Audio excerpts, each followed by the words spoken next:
Check 1, 2, check.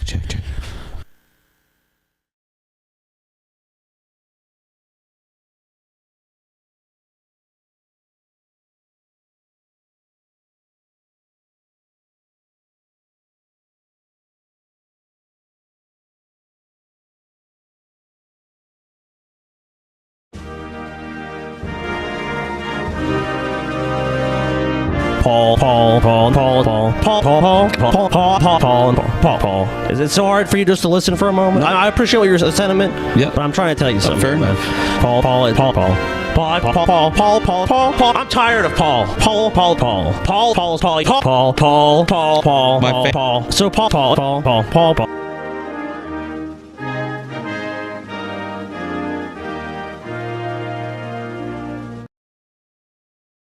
You see this a lot from Pharisee Christians. What, dude? I used to be a Are you okay? Yeah. What the Pharisee. fuck? What's I used wrong? to be completely hypocritical. I used to What the judge fuck people. happened, dude?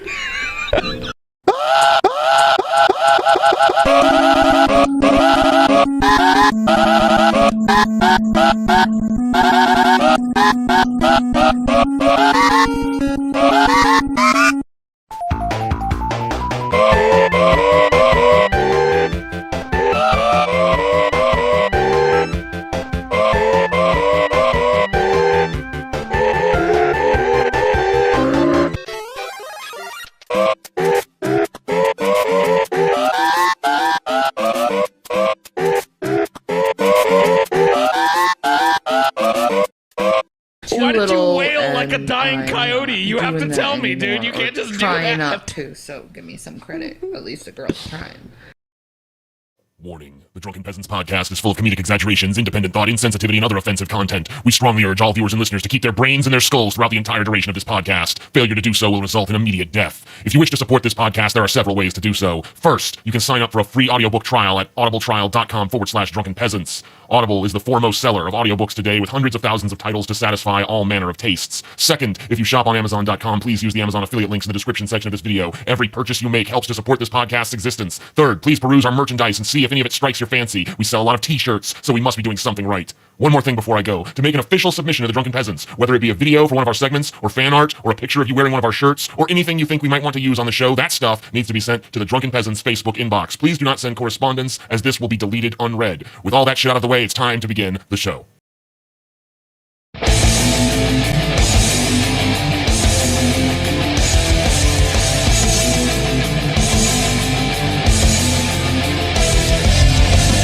Coming to you live from the frigid armpit of America, this is the Drunken Peasants podcast with Ben and TJ, bringing you opinions of the news from an altered perspective. Fuck it! Hey man, you got a joint? No, not on me, man. I don't have facts to back this up. It'd be a lot cooler if you did. What the fuck are you talking about, atheist? It's okay. You're nothing, TJ. You're garbage. I just want to be light. You're garbage. And now, here are your hosts, Ben and TJ. We'll do it live. We'll do it live. Fuck it. Do it live. Fucking thing sucks. Hello, everyone. Welcome to the Drunken Peasants podcast, episode 330. 330. It's a new era for DP.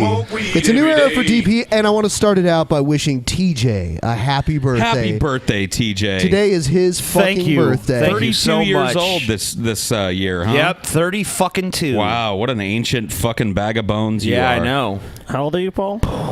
Now, we're not talking. It's not my birthday. I'm just curious. That's irrelevant, Scotty. For That's posterity, immaterial. how old are you, Paul? I'm nearly 20 years too old I'm for Milo, guys. 6. We'll get into that, You're TJ. 6? I know. Don't be a spoiler, okay? Paul, if you're 6, then I'm I not don't know what spoiling. you and TJ were doing earlier was consensual or illegal. I didn't say 6. I said it was only 6. You said 6, Paul. I said it was only 6. Whoa. So the fans told us shit, and we listened. Mm-hmm. For those of you that didn't see the video that TJ made, go check it out. The last video on our channel. Yeah. Please do. Apology to our fans. We're going old school. We're bringing back the old school DP. To some extent. Right. Obviously, certain things have to change. So I guess I guess I can no longer hate Paul and TJ. Yeah, I guess we gotta Well, drop that stuff. If it's real, then it's real. Give me a kiss, Scotty. Kiss my lips, man. Hug him. God, Aww. This is beautiful. By the way, we're bringing lovely back. What a moment. We're What a bringing back beautiful guests. We have JF coming back on JF! February 24th. February 24th, Jean-Francois JF. And then Gallipet. RPG Minx back on Monday, February Awesome. 27th. Minx is great. Always a great guest. And we're going to get more on. I've been talking to Mercedes. We're gonna get Moron. That's awesome. Morons coming Call on? them all The morons? moron. What the hell, Dad man? jokes galore. Here on the Drunken Peasants All right, podcast, so- everybody. So It is now the we're best we bringing can do. back a segment that everyone, not everyone, but most people said they missed. A lot of people wanted it back. So here it is. Troll. Throw it out there. It's a troll. It's a troll, man. Let's see. Boy, when you're really fucking stressed. The way that you're gonna be distressed. The way that you're gonna be distressed. Okay, so what is going on here? Is this like a de-stressing song? The way that you're going to be. I already distressed. Way feel, that you're gonna be I already distressed. feel calmer listening to him. Though. Right. That is harder than you can imagine, mess. Because the mess of the things that are gonna rewire in the way that you're gonna be able to see the things that you would never even understand before are gonna make a kind of ways of history. What kind of purpose, what kind of catalyst, what kind of thing that you would want to be. Well, he does his own percussion for one thing, so. And it's amazing. Yep. You know what? I'm not even gonna. That beat is You know what? dope. Hashtag cut the kayfabe. This sucks. This guy's crazy. What is he doing? Part of rapping is rhyming, dude. Now, you can get away with not rhyming once in a while, but you haven't rhymed one time since this Who started. said this is a rap? Why are you trying to put him in the category of rap? Because he's Paul? rapping. This is Spoken word, I need a Paul. purpose. Spoken and the word catalyst poetry. When it's harder for you every time. And Why did he grab his titties? Grab my beautiful man titties, so full and so pretty. the stress is like the hell. And the hell of the truth is a realm that you can't imagine The hell what of the you truth say is a and what bell? you gotta be like every single day. I mean, there is some kind of purpose to it, but that purpose isn't shit. Because the Ooh, he's doing like little fills and stuff too. Damn. It's like Neil Peart practically. Get that hi-hat going, too. What are you guys thinking? Troll or not a troll? If this is not a troll, I will slap my mother in the face. This is a troll. So troll for Paul, troll Yep. for Scotty. I say not a troll. Oh, come on, I TJ. think- Why not? Why not? Because I think this fucker is just sincere but lame as shit. there is so many other ways that you can be and gonna be influenced by your environment and history, but you're stressed. And you're super stressed in the stress. You're super stressed in the stress. Not Dude, a this troll. song gives me stress, dude. Yeah. Not a. You said I was making you calm earlier, Paul. No, well, I took it back. No, I you cut the didn't. kayfabe, No, TJ. you didn't. No, you didn't. Hashtag cut the kayfabe. Cut the kayfabe. You're kayfabing Paul. now, Paul. No, Paul's, I'm not. Paul's pure kayfabe, dude. You know that this man is sincere. No, this is awful. You're right, Ben. Thank you, Ben. The trolls have it, dude. You're right, Ben. 3-1. They always 3-1. do. 3-1 outvoted, TJ. Not a troll. Your spoiler vote failed. Whatever. People are saying it's G-Time Johnny Jr. Maybe so. G-Time Johnny's way better than that. Yeah. But he is a lot older too. Guys. Yeah, So yeah. let's be Reminded fair. me more of Evan LeFavor cooking up a beat, but no beat. This beat. guy's Yeah, without developing a his beat. craft. Here's my beat. Cooking up some shit. It's like that's not a Cooking beat. up some unlistenable shit. Cooking up some dog shit. That dude was a mad finger drummer. I don't know. Oh, shit. All right, here we go. Here's DP Action News. Oh. Yeah. Oh, shit. Big one tonight. Shit's coming full circle. Yeah. Soul Ferkel. My plan has come to fruition.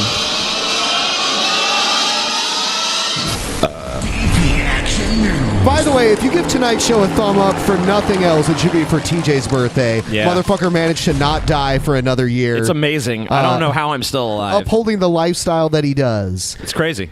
Yeah, he's had guns pointed at him multiple times in his life. He's wrecked a car. I'm Yeah. a because of smoker. cartoon I pay no character. attention to what I eat. He gets I'm a no terrible exercise. driver. Yeah. I'm lazy. I'm sedentary. He gets diarrhea a lot from his bad diet. So thumbs up for TJ still being alive. Come on, guys. Congratulations to me.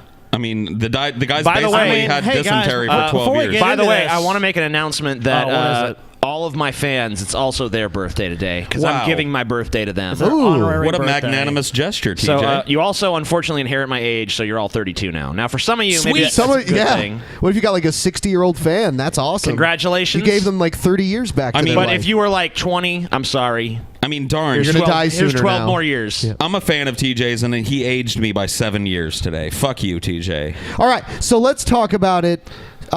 Milo Yiannopoulos was on our show about a year ago. That's right. We asked him some questions that we thought were thought-provoking questions. He answered them, I believe, as honestly as possible. Mm-hmm. Well, as honest as directly as possible. Milo Yiannopoulos. Yeah, I mean, I take everything he says with a grain of salt, dude. But before anyone says anything else, obviously he's been removed from CPAC. His book deal got canceled. He's in trouble with his work. Milo was scheduled to come on our show another time between that episode and now, and he had a condition that I wanted to point out before we proceed, which was he would only come on if Paul wasn't there when he came on. Yeah, and that kind of led to Milo actually not being on that episode. Yep. And we had not been in contact with him since. We chose Paul over Milo, which I thought at the time was a bad decision, but apparently now looks like it's a good decision. Well, I guess so. I mean, look, I don't know. Do we want to get into some news stories about this, or we want to talk about it generally? We have one to play. We have a news story, and we have a bone to pick with fucking CNN. Yeah. Which we'll get into. We'll get into that of course. Here we go.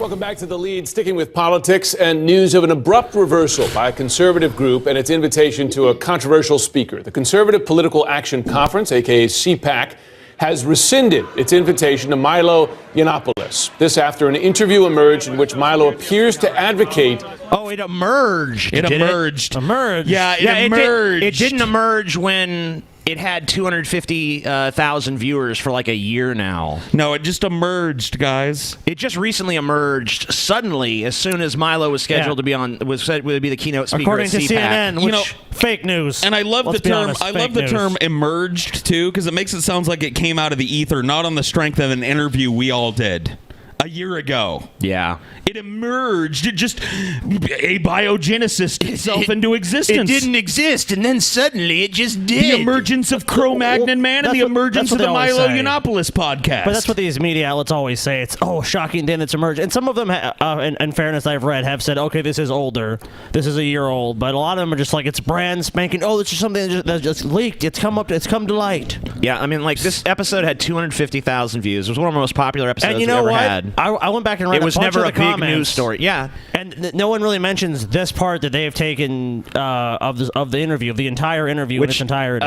Any of you out there who think the mainstream media has lost its power, this is evidence that it hasn't, because Milo mentioned this shit on Joe Rogan, which is why we asked him about it. Then he talked about it on our show in even more detail. Yes. Yep. And people watched both of those. No one gave a shit.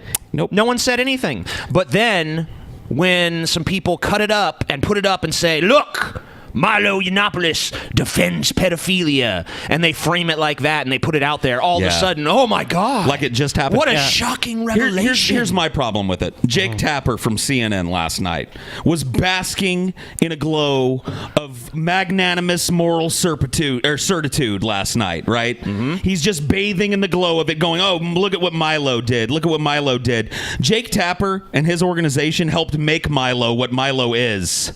They've been covering him breathlessly for 2 or 3 years now. Everything he says, you made him, and you just disavow him because of something he said a year ago? By the way, I want to point out the entire unedited video is linked in the description for those of you who have not seen it.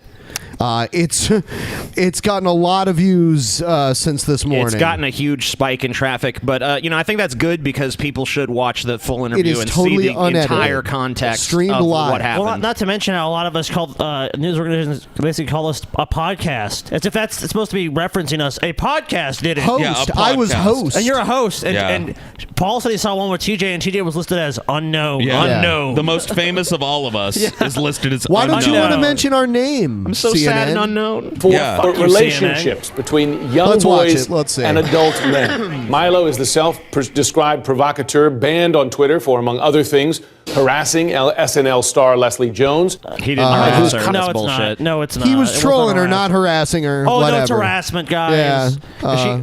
Poor Leslie. Yeah, as a How comedian, dare he say that she As sucks. a comedian, she can't handle being made fun of. You know, of course, she needs a nice little safe space, which is Twitter for her. So that just shows you how poor Leslie. pitiful she College is. bus tour sparked violent protests at UC Berkeley earlier this month. I That's want to bring his in fault, by the CNN way. Suzanne Yeah. Malveaux. So, Suzanne, what does CPAC say about why it even had him on the roster in the first place? Sure, Jim. Well, I reached out to CPAC officials today who initially defended. Man, isn't it crazy when when someone describes themselves as a provocateur, that provocative shit happens around them? Wow. Their How choice for shocking. Milo. They told me that CPAC is a constructive forum for controversies. Those attending the conference could certainly handle this controversial figure like Milo. But interestingly enough, it was the most prominent voices in conservative circles who began to complain the loudest to push for this reversal. Yeah, boy. The Conservative Political Action Conference at Motherfucking America, Fucking bitch. truck and an American flag driving on the beach. Wow, man. CPAC. So America. 2017 will be a revolution. It's where all the hip kids are. Yeah, blah, blah, blah, blah. Dude, it's blah. gonna be a, it's gonna be a I fucking guarantee you it's revolution. boring as shit. Controversial proposed speaker Milo Yiannopoulos, known as Milo, the professional provocateur. Muslims rape everyone. He's known Breitbart as senior that editor, because you guys who made him advocates that. You guys gave him that moniker by covering everything he does and for go, oh, free look at what the speech dangerous in nearly faggot's up any to. form. To be quite honest with you, your feelings. Now he's Yeah. decidedly off the schedule, just 2 days after he was announced. And it's not the first time he's gotten the hook. After being thrown off Twitter for attacks on African-American comedian Leslie Jones, calling feminism a cancer, and targeting Muslims in his routines. Protests erupted during his controversial college campus tour. So he's not responsible for what other people do. Just like you say, hey, look, you know, people have freedom of speech and we have a right to say whatever and do whatever we want. Yeah, that's true. You guys can react however you want, but you're the ones directed violently. I mean, he made a speech. Those violent protesters are his detractors, not his supporters. Yeah. So if anything, I mean that has the opposite effect. I mean, it's not his fault. What he said on our show is why you guys are talking about Milo. So why are you trying to paint it like he's responsible for retards flipping cars and Leslie Jones's poor little feelings? And they're about to get to that, and someone and some names are surprisingly left out of this story. I'm shocked. Some audio I recognize. Yeah. Is part, like I almost remember like producing it or something. Yeah. Well, this is a university. This is a place you're supposed to be able to hear anyone.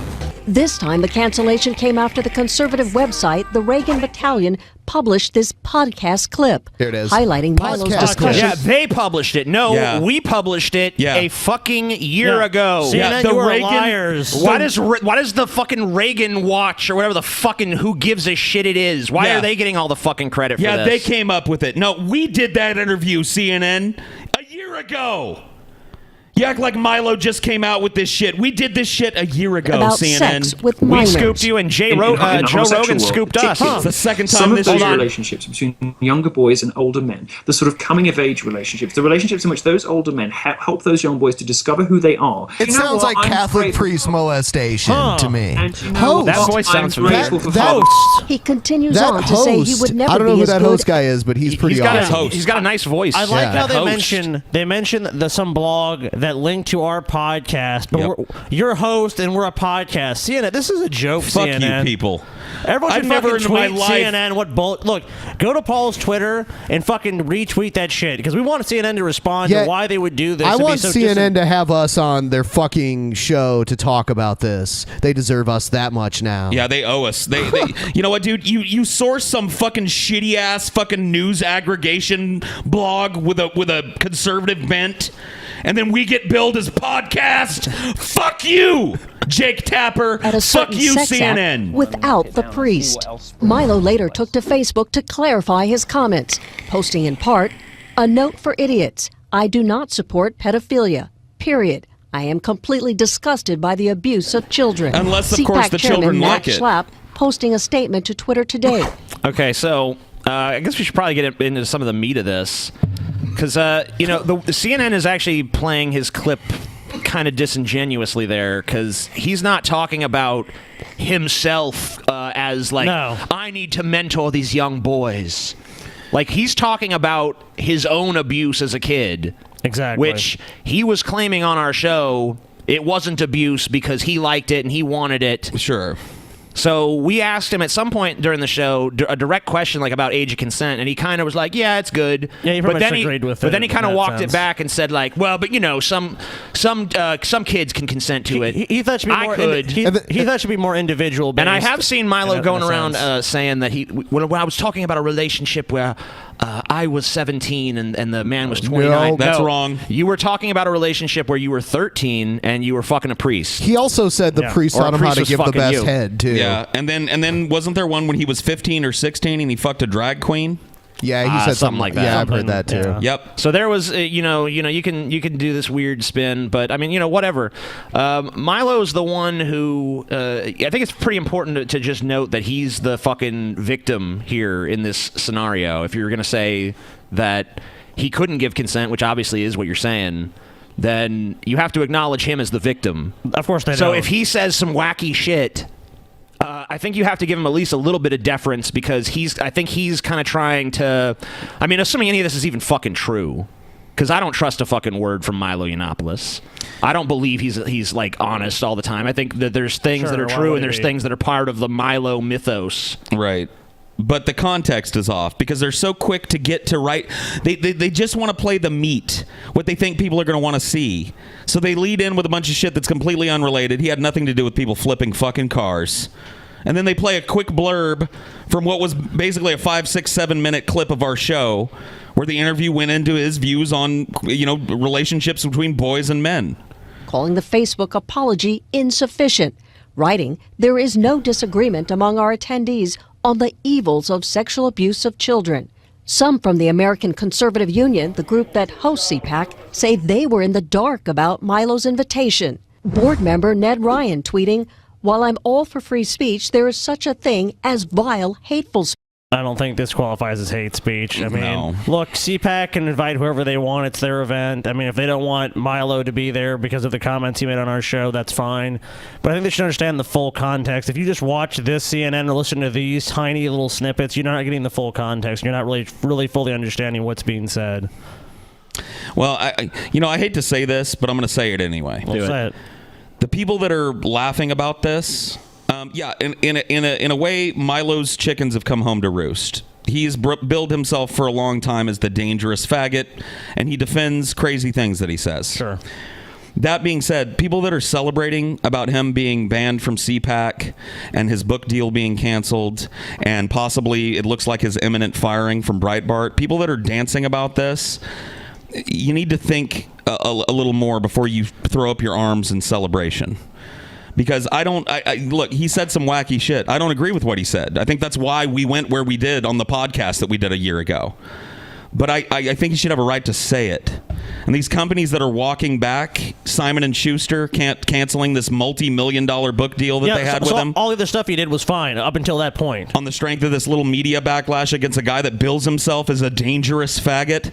Why did you guys sign a contract with Milo Yiannopoulos in the first place if you didn't want a little blowback? Speech that does not deserve a platform. Earlier this year, Milo told CNN, spurring this kind of... Actually, I'm pretty sure all speech, unless Milo was actually advocating for those things, he does deserve a platform, so I don't agree with them. Yeah, I don't know if he didn't say that he advocates grown men fucking little boys on our podcast. Those words never came out of his mouth. His goal. You don't just inherit, the First Amendment. You have to fight for it every generation. You have to reaffirm and relearn its importance. And it takes people as preposterous and ridiculous as me to thrust that back into the public consciousness. Thrust it. Today, CPAC announced President Trump would be addressing the conference, and it should not go unnoticed the connection to the Breitbart site. Its founder and namesake, Andrew Breitbart, spoke there in 2012, and its former chairman, Steve Bannon, who will also speak at this conference, serves as one of President Trump's most influential advisors. So there is this connection, Jim. No, a lot of connections to Breitbart, no question. Thanks very much, Suzanne Malveaux. A high-profile North Korean is... All right. There was a time when newspapers were pushing for Milo to be the press secretary. Oh, yeah. So could you imagine if he had actually become press secretary and then this interview had been spotlighted like this? Yeah. Our podcast might have helped take down a fucking Trump administration official. I don't think that it is. I don't think that the timing on this though is happenstance. Oh no! I think that Milo's star was ascending here. He got this big book deal, a bunch of name recognition from these Stanford protests. Yeah, he was just on Bill Maher. And then somebody's been sitting on this like a little egg of bullshit for a year and released it. And now everybody's all in a huff at this guy that they've been giving a big wet kiss for years and years. Said something crazy. Yeah, and I saw a video he released where he talks about everything. And did you guys see that? No, not yet. Yeah, I don't have it queued up right now, but I wonder if I can. I don't know. I'll have to look for it. I mean, it shouldn't be hard to find if it's on his channel. Yeah, is it on his Facebook? I think. Yeah, it's on his Facebook. He's got a statement on all of this. Yes, he does. See, I hadn't even heard that he did this. Was this pretty recent shit? Like today? Yeah, I think it was done today. Mm-hmm. Would it be on his Facebook? Yeah, it is on his Facebook. I think it's quite long. Is it? Well, we can hear a little bit of what he has to say, maybe. I mean, like, that's something that nobody really has given Milo the opportunity to do yet. This big story. I mean, maybe he's turned... He went on a news show or two. Did he? About it. Has he discussed this? A little bit. I don't see it. I think it's below this. Is it? It was yesterday he did it. Oh, really? Yeah, there's like a live... Yesterday, this was way smaller than it is today. This is kind of taking on a new life today. Yeah, I guess I don't see it either. Oh, well. Maybe he deleted it. It could be. Maybe he felt it struck the wrong tone or... We'll go to videos. Let's see if it's by videos. Oh, yeah. Click on videos. No, I don't see it. It's Gorn. It's not, okay. It's Gorn. It's somewhere else, I'm sure, but... Yeah, I'm sure you can find it. But, I mean, the thing is that I think it's disingenuous for CNN to make it seem like Milo is talking about just defending this in like a vacuum when what he's really defending is something that happened to him when he was younger. Yeah, I mean, look, I hear this rhetoric from feminists all the time that we can't judge the coping mechanisms of victims of sex crimes and stuff. This struck me, if it is true, as a coping mechanism for what happened. I think he doesn't want to admit that maybe he was victimized. I think he wants to have this, I was into it and it was a positive thing and all this. I don't know. I think that moment where he talks about oh yes, and I'll always be grateful to Father O'Rourke for teaching me to give good head. I think that was a coping mechanism. Yeah, I think that might be what. But the part that they seem to be playing over and over, leading into Ben saying it sounds like Catholic priest molestation, is the bit where he talks in very general terms. He says, the thing is with these relationships between these older men and these young boys is that these older men, he's not talking about that older man gave me. He says these older men. Yeah. So he's not defending going and doing it, but in a roundabout way he kind of is. He's excusing older men who have sex with boys as young as 13, as he was in by his own words in his story that he told to us. Because that's what the springboard was. The story that he told to Joe. Because he was defending to us a relationship that he had when he was 13 with an adult priest. So, I mean, from that we can infer that he's talking at least about 13-year-olds. Well, or maybe he said he was 14. Like you pointed out, it was around there. There might be more to that there that he's not willing to admit that. Yeah, it is a traumatic thing, and he's just dealing with it through humor, through making light of it, and not being able to really acknowledge how much it fucked him up or how much it has affected his life. Because I mean, that was a topic that was brought up on Joe Rogan, and that's why you even told me that. TG said, "Well, I saw him on Joe talk about this, and I really wanted to ask him about it." Yeah, because kind of the catalyst. For the thing was that it's like. To some extent, you have to give him some deference because, of course, he was victimized. But on the other hand, you have to think about this priest who he's continuously refused to name.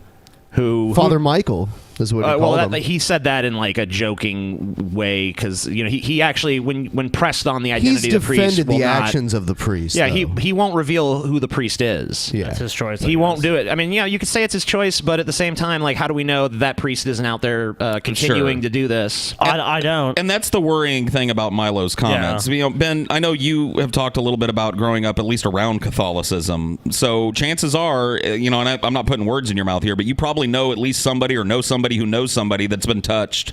Oh yeah, by absolutely. a priest inappropriately, and it's like that's not a joke. So even if he was victimized, to use general terms like, well, these young boys and these older men, Yeah, I'm sure that was irresponsible. all the young boys are into it. Yeah, I'm sure they all love all it. of them. All of them loved it just like Milo. All these young men who are shattered by it, whose whole lives are ruined, who grow up and get jobs and get wives and have children, who still have fucking psychosexual problems because of it. Yeah, they all loved it as children, Milo. See, that's where I took umbrage with him. I think he's got the right to say it, but I don't believe he's right. You know? No, I don't believe he's right on the issue either. I mean, look, I think we should respect Milo's ability to have his freedom of speech, and if he doesn't want to reveal who this person is, I think that's unfortunate because you guys, like you said, there's a lot more other people that probably were victimized as well. My understanding is that the way our culture views it is it's a victim's prerogative whether or not they want to reveal exactly. who the, I mean, and you know, it's hard for me to argue with that because I don't know. But I've if never he's going to been use put it in a situation like that. Well, the Catholic Church, we to saw that this extent anyway. as systemic abuse. I mean, this is something that has happened all through Europe, through North America. Pretty much anywhere the Catholic Church has a foothold, this has been occurring for years and years and years. And just because, you know, maybe a little 13-year-old Milo really was just he was genuinely happy. like, yeah, fuck my ass harder. Maybe that's how But it was. a lot of I people don't know. have that reaction. But I'm sure that for every fucking gay 13-year-old that maybe views this as like, oh, great, cool, I'm finally getting laid, I'm sure there's tons of fucking straight kids or even gay kids who are just not ready, who are being introduced to that. You can't just defend that behavior in a general sense. It's almost as if that example he gave is a little bit, what's the word I'm looking for, TJ? Anecdotal? Anecdotal, is that the word? Anecdotal. It's like an anecdote, man. He attacked you for being anecdotal, but people have pointed out after his appearance that tons of what he said was anecdotal. Of course. Tons of it. And I don't have a problem with that. He's the one that had a problem with it.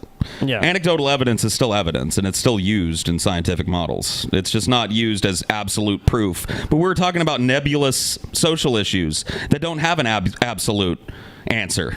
If they did, we wouldn't be talking about them. They're being debated. And anecdotes are useful. Just so you guys know out there watching this, well, actually, I want to just say once again, like, the only way to really understand what went down is not to watch these stupid, here's a clip of what he said. Go watch our fucking episode. Yeah, go watch the whole episode. Go watch the entire thing. Judge for yourself. See what Milo said. See what he did not say. Get the context Get for the yourself. full context of it and judge for yourself. Because guess what? Like we said, 250,000 people watch this. Almost none of the comments from that time are focusing in on Milo defending pedophilia. Yeah. That was not a big deal to the audience at the time. I didn't see it as a big deal in Joe Rogan's comments. It struck me as unusual, but me too. I didn't see a shit ton of people talking about it. Nope. But now, all of a sudden... So you know what this really demonstrates? Boom, it's a big story. I have Milo's video too, by the way. You know what this really demonstrates too, though, is when people say the media is dishonest, it really does. When you see stuff like this, where there's actually a full show of what happened and what went down, and there's full context, you can see how dishonest a lot of these people are. It's not like Milo didn't say these things they said he said. It's just that look at the way that it was presented. Look at the way that it was done. Yeah, they make it seem like just in a vacuum, Milo just went into a tirade about, fucking man-boy relations. Whether you agree with Milo or not, let's understand the full context of what was said. Mm-hmm. Go get the context, because you're not going to get it from Jake Tapper and CNN Lying and Fox. fucking Jake Tapper. You're going to get a blurb. Scumfuck Jake Tapper. You're going to get a blurb surrounded by a bunch of shit that paints Milo as a villain for things he didn't have control over, like people rioting because he was going to speak. That's what you're going to get from Jake Tapper and your national news media. You want the context? Watch our little stoner podcast that broke this story a year ago. Amen. All right, here's Milo's. We're going to take a little video. look at Milo here. Hey guys, it's Milo here. I have a horrible, I don't know what it is, the flu, I think. So sorry if I sound like I do. You've probably seen by now reports and videos that allege that I'm some kind of apologist for pedophilia or some kind of enabler of child abuse. Nothing could be further from the truth. And I find those crimes to be absolutely disgusting. I find those people to be disgusting. And I think that my reporting on this speaks for itself. I've exposed 3 pedophiles in my career. One of them, Nicholas Nyberg, who was a anti-Gamergate activist who supported white nationalism and described himself as a pedophile. Another was Luc Bozier, a London entrepreneur, former business partner of Louise Mensch, who was caught asking for underage material online. And a third one, Chris Layden, is a London photographer who I exposed and who is about to start a rape trial as a result of my reporting. I've also, on many occasions, blisteringly criticized the left for its constant excuse-making over pedophilia. In particular, What about the Catholic Church? Have you ever criticized them? Haven't criticized the Catholic Church's pedophilia, though. I mean, or yourself. A huge multinational fucking religious organization that's molested probably millions of children have been molested in the hands of the Catholic Church, including Milo himself. I mean, Milo, why aren't you acknowledging that? I mean, look, I know you're wearing a cross and you're a religious person, but why can't you acknowledge the faults of your religious beliefs as well? All right, I mean, Milo, you talked on our show about a relationship between you at the age of 13 and an adult priest, and you defended his actions. And then you talked about in general. It's impossible for someone to not look at that and say he did more. He talked in general terms about how it was okay for these men and younger boys to have these types of relationships because he felt it benefited these young gay boys. He said that, not us. Yeah. So it's strange to see him painting himself in such black and white terms here, saying, no, I've done this and I've done that. I don't deny that. I'm sure he has exposed pedophiles. I'm sure he has. That doesn't excuse the things that he said, and that doesn't change the nature of the things that he said. Now, he can walk it back if he wants, but I'm not hearing him do that. I'm hearing him say, well, look at all these other things that I've said. Ignore what I said on this little show. Let's see if he comments directly about what was said. All right. Which publishes Todd Nickerson, a so-called virtuous pedophile, a guy who thinks that he's okay because although he's attracted to children, he doesn't actually do anything. I think my record speaks for itself, and the portions that were edited out of the videos that you've seen show, for instance, me saying that I agree with the current age of consent, that I support, that I think that I support the current age of consent. That it's You do, but you also say that you feel that some teenagers, at least, are even under the age of consent, are psychologically ready, and you describe yourself as being one of them. And let's be fair, so that also is there. And let's be fair, he doesn't just flatly say, yes, I support the age of consent. He says, I think it's about all right. Yeah. I think it's just, it's about all right. Well, I mean, look, there's no magical fucking property to the age 18 that makes it, but there's plenty of states that disagree on this. We're there's plenty of talking states about where the age context, is though. 17 and 16. Yeah, so the media is being dishonest. I think Milo is also being a bit dishonest about what happened on this show. The only way for people to see the truth is to go watch that episode. Yep, I can't stress it enough. It's true, because it was streamed live. There's no edits or anything made to it. Yeah, there's not a single cut. This is a live stream. You want the You're full gonna watch. context? Watch the Drunken Peasants episode 193, I believe it is. Linked below. It's linked in the description right. section of this video. I think that people can put two and two together and work out why this video is coming out now. This stuff that's been on the internet for a really long time. I agree. I There's think a people can particular time understand. into this. Obviously, there's frustration from some bits of the Republican establishment, but I don't want to blame anyone because I said the things that you've seen, and some of them were very stupidly worded. Some of the wording that I used was dumb. And if I could go back, in most cases, you guys know, if I say something outrageous or offensive, in most cases my only regret is I didn't piss off more people. But in this case, if I could do it again, I wouldn't phrase things the same way. Yeah, because you're missing that giant book deal and that CPAC shit. Well, now. I mean, I think that sucks, though. It does suck. I'm not tap dancing on the grave of his book deal. Neither am I. No, I fucking ordered his book. I'm disappointed that I'm not going to get it. I hope Well, that I'm sure somebody else will pick it up. I'm and publish hoping it. that some other publisher will pick it up, or he'll self-publish. With all I still of want to read it. With all the pre-orders, someone's going to make that. Somebody's going to want to make that Milo's money. going to get this book out. Milo's going to get this book out. I mean, look, Milo's not going away because of this. This is obviously damaging to him, but I think at the end of the day, there's still a huge amount of support for Milo. And like he said, well, the way he worded things, if that's what he's going with, it was worded very poorly. And I mean, look, it's a live stream, and people do say things that they might not necessarily. It doesn't come out the right way because they're on a live show and they're just trying to get. Well, here's something the out. thing. We'd like to have Milo on again. This by is the something way. that Ben and Paul brought to my attention. When Milo came on our show, he was holding a big faggoty fucking chalice of fucking wine, you know? And throughout the show, he was drinking it and pouring it and drinking it and pouring it. So Milo got drunk on our show. Milo is just like, man, I'm just At on least the, it seems that I'm way. just on the piss Maybe. at drunken peasants. I can just let my head down, be what I want, like. And this happened. I mean, look, I was drunk too. I'm the type of guy that I've said enough stupid fucking bullshit in my life publicly that I'm willing to listen to a guy like Milo and go, okay, I'll give you the benefit of the doubt on that. Yeah. How do you look at him and go, no, you meant to do, you know what I mean? Like, Yeah, okay. we don't understand the fucking intentions just because. Sure. I mean, like, I haven't gone back and watched 193 yet. I'm definitely going to. But I have from my memory.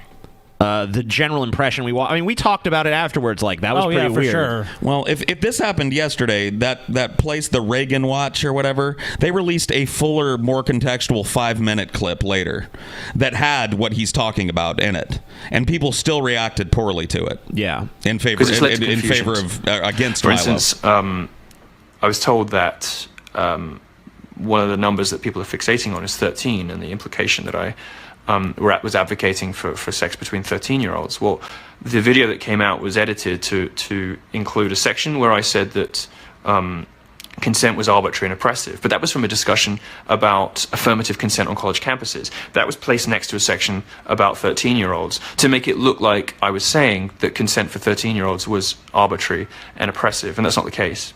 Yeah. When I spoke about relationships between older men, I do recall that. I think he is telling the truth there, if my memory serves I'll have to go back correctly. and watch, but it doesn't sound out of the wheelhouse. Yeah, I mean, I do believe that his consent comments were during the college thing. I don't think that was in reference to the 13-year-old thing. and younger men. I used the word boys, and I shouldn't have done that. Gay people do say like boy and girl to mean people of consenting adults very often. Sometimes it's usually like the passive partner gets to is the boy. But I understand that straight people wouldn't necessarily know that, and so that I wouldn't do again. That's fair. Yeah, I mean, that is somewhat fair, but I do remember the springboard for that conversation being us talking about him as a 13-year-old. Yes. So, I mean, you can understand how people would misconstrue that. Yes. Would reiterate is, you guys know that I can make edgy jokes. You guys know that I can sometimes push the boundaries of acceptable humor. This is one of those cases in which I should have phrased things differently. And these videos from a year ago and a year and a half ago, and I really just had no idea I was going to end up being this famous. Late boozy, somebody long did. live streams.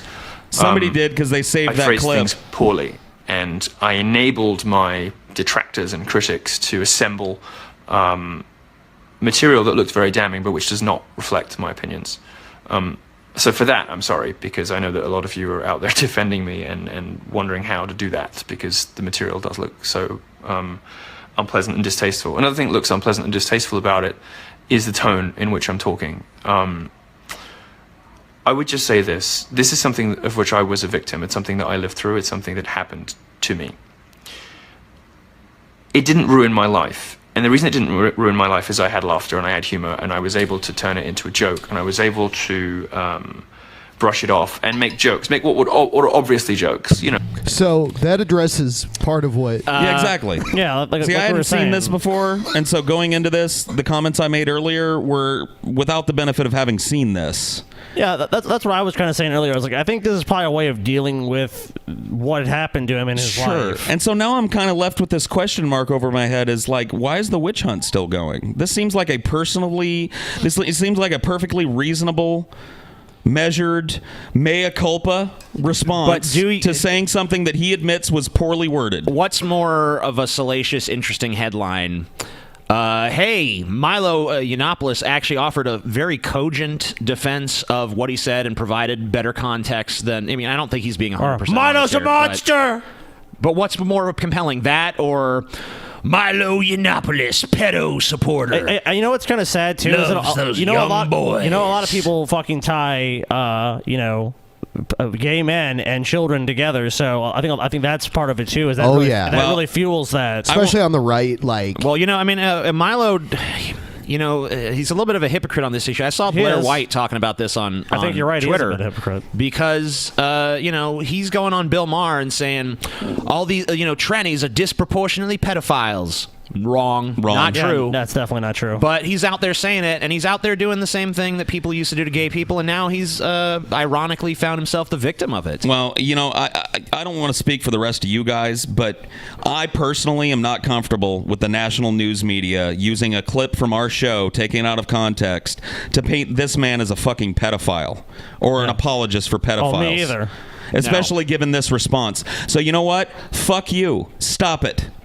Leave him alone. This man is a victim of child sexual abuse, and he's a person who you have applauded for being edgy and humorous about things normally people don't joke about. When they don't like you anymore, it's totally fine to burn any bridge. It doesn't matter what's happening. Yeah, to you. It doesn't matter. This is a man that was a victim of abuse that came on our show and made an off-color joke that was worded improperly. Yeah. But he was mean to someone on Twitter, so it's okay. So fuck you people for surrounding this with Leslie Jones's hurt feelings fuck Leslie and Jones. burning cars at fucking fuck those Stanford assholes. University. It's not Milo's fault. Don't use Berkeley. my content to paint somebody as a fucking pedophile, CNN. Or all this other man news outlets. did not. He spoke wrong, and I don't agree with the sentiment of what he said. But that doesn't give you license to drag his life through the mud. No, like they don't getting care. head from a priest kind They're of joke. scumfucks, Paul. You guys know that. I understand that a lot of 60-year-old journalists wouldn't, and would be very horrified by the tone, by the sort of apparently flippant tone that I was using. Yeah, but if you watch, like I said, if you watch the full context, that's how our show is. It wasn't like we want, like, hey, Milo, we're the uptight podcast, so you need to treat this like you're going to the BBC or you're going to be interviewed by like the New York Times. Like, this is a fucking stoner podcast. We're all flippant. Here's a free tip for you, CNN. When you approach people like human beings, they say interesting things. They don't dry up and talk like robots when you approach them like humans. You know the reason that this happened on our show and in our interview and not in all of your stupid contrived news media interviews is because we're laid back and we actually talk to people like human beings. And the reason no one wants to talk to the news media like a human being is because look at how you twist things. I would say, like, look at how you fucking turn things against people and fucking don't provide the proper context. And you just think you can craft your own fucking narrative. And apparently it works because his book's canceled because of it. He can't speak at CPAC because of it. And it's total fucking flim-flam. He's looking down the barrel of being It's fired garbage. because of it, TJ. It's all about deplatforming Milo. It's about taking Milo anyway. Because look, people see Milo getting a voice, and they don't like what he's saying. Well, why do you think Brett Keane always calls people pedophiles when he Of course. when I mean, he's look out for blood? You know, Because it's the easy. It's looked at as the easy way. Like, okay, instantly just. You know what I saw today, Ben? I saw a fucking article that said that. There's like towns and shit that they're not going to name streets after people anymore, just in case like pedophilia accusations come out about them in the future. How absurd! I didn't want him to lose his book deal, and I don't want him to lose his job. But I did have a problem with some of the things he said in defense of that sort of. Sure, so did I. What was it? Cross-generational relationship. That's the way I worded it. I think we all kind of did, but I think at the same time too, it's like, look, Milo should have a right to say that if he wants to say it. And even he has said look, I made the word choice and stuff was very poor. I made a lot of bad decisions with the way I communicated this. You to just people. said this. I mean, and not to fucking overly defend him here, but on the cross-generational thing, I was trying to come up with a word because he was very prickly on the show, and they don't show that either, about me insinuating that he was defending pedophiles, and he corrected me. And I came back with another phrase for pedophile. And I wasn't trying to say. I said cross-generational relationships. But if you look at that phrase, people can be part of different generations and still both be consenting adults. Oh yeah. So he wasn't copping to like yes. I'm saying yes. So it's once again it's a speaking about this contextual subject, I problem. don't think anything should be off limits for humor, but I do regret some of the word choices. I have been uninvited from CPAC, which I'm disappointed with. The statement from CPAC said that there was a video in which I defended pedophilia. That simply isn't true. No. I didn't. It was not my intention. It wasn't what the words that I used meant. And I know I've said this a few times, but once again, I want to stress: 250,000 people saw this video. Yep. But it just surfaced, brand new. And no one fucking. Go read the comments. They're from a year old. Yeah, no one walked away from this like no one Milo was like defends Milo's pedophiles. Yeah, no one came to us and said, "Hey guys, Milo's a pedophile. Did you know that?" No one fucking said it. It's now just suddenly a year later, magically he's a pedophile or defending it. Yeah, people were more concerned with how I acted on this fucking podcast than him. Yeah, that's right. After Milo appeared on our show, the backlash was not Milo defending pedophilia. pedophilia. The backlash was, man, Paul's ego dropped a ball, man. People were praising Milo's performance. He was a piece of shit. Milo was great. I love Milo, but Paul sucks. How quickly the script flips. What I did do, and I stand by, because it's perfectly true, is say that in many, sorry, I have really bad flu, is say that in many gay relationships, well, for many young gay men, the first relationship they really have, the first long relationship they have is with an older guy who perhaps takes care of them financially, takes care of them emotionally, and very often that can be a release, it can be an escape from an abusive or a uncaring or a difficult household. And if they're having problems at home with their mum and dad, very often kids of 17 will have relationships, for instance, with people of 29 years old, and that's what happened to me, and that's exactly the ages. I was 17 and he was 29. No. I'm sorry. See, I this have part to is call not bullshit true. on that. You said you were 13, and I believe you described this man as a man in like maybe his late 20s, early 30s. Yep. So gotta call BS on that. And once again, it's all there. Yeah, but I mean, like, you don't have to hide from that necessarily, Milo, because I mean, like, you're not the man in that story. You're the boy. Yeah. There's nothing shameful about that. There's nothing shameful about, hey, an authority figure came to me when I was a kid. Yeah. And use his authority inappropriately and sexually abuse me. And I'll be honest with you, there's nothing wrong with having come to a place in your life as an adult where you look at it through the eyes of humor and you don't let it rule you. Nobody wants to shame Milo for that. The choice of words was wrong, and he said that. I don't feel that this little embellishment here was necessary. Yeah, I think this part's a little bit. It was a relationship that ended up lasting a decade. And that's where I was coming from, speaking about my own personal experiences of this stuff, saying that, of course this stuff happens and it's disgusting and I abhor it. Of course, any reasonable person would. It's revolting. And I can only say again, I find nothing but disgust, as my reporting record shows, for people who support and stick up. I'm sorry, but you didn't really seem to feel disgust towards the priest when you were 13. No. You felt the opposite. You stated on our show that you felt... It was like affection. Yeah, you felt affection towards the man. But once again, maybe that was a maybe joke. He did. Maybe it was a joke to play it up, to get over it as a coping mechanism for something very tragic that happened to him as a young man. And we there's no way we can know that. Yeah. We don't understand. Like, we can only weren't speculate. there. Yeah. We weren't a fly on the wall with 13-year-old Milo and this priest. But you know what? The difference between us and the national news media is we're at least willing to publicly cop to the possibility that that's so. Isn't it sad, folks, that you have to come to a fucking podcast full of fucking stoners for nuance? Yeah, all 8,500 of them watching Come to the right Stoner now. Idiot Podcast. I mean, come on. Thanks for watching, guys. Yeah, thanks for being here. Subscribe. Get fucked, CNN, with your dishonest bullshit. We scoop CNN. We not only scoop CNN on this, but also the election. Yeah. For those of you who are new, We beat them on Trump. We beat them on Milo. CNN, we fucking eat your lunch, bitch. Yeah, we ate their lunch. Like, we were Step in up some to the cases, plate, guys. CNN. Do you remember? We were in some cases 2 hours ahead of them on major calls on election night. Yeah, we were calling states before them, and we were right. CNN is a totally 100% pathetic, of the time. They're a totally pathetic organization. They really the national are. news media is dog shit. It's a dog and pony show. They like to drag people like Milo out in front of the spotlight when it's useful to them, and then throw them under the bus as pedophiles when they're no longer useful idiots. Fuck going there to be informed yourself. CNN is dog shit. Everyone already knows it. All right, I think it's probably time to move on from this, everybody. Yep. This is our initial statement. By the way, I should tell our audience we are trying to get Milo to come back on the show and talk to us. Everyone should encourage I don't know Milo if he will to dare come to back do on. that, but let him know to watch how we talked tonight and see for himself. See where if we're he coming wants to from, come and back if and he talk wants with to us come and again. talk to us. Because I'm willing to water under the bridge on the whole don't bring Paul's ego around shit. I'm not looking to attack Milo for this. I want to give him a voice. And our platform is open to him for that if he'd like to do it. Everyone is deplatforming Milo. Well, we're offering him a platform here if he wants it. Thumbs up, everyone. All right. So here's a video.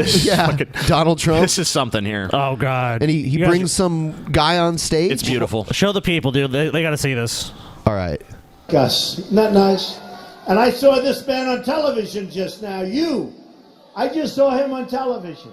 He said, I love Trump. Let Trump do what he has to do. Why is he still doing campaign rallies when he's already elected? I know. Did somebody tell Donald he won?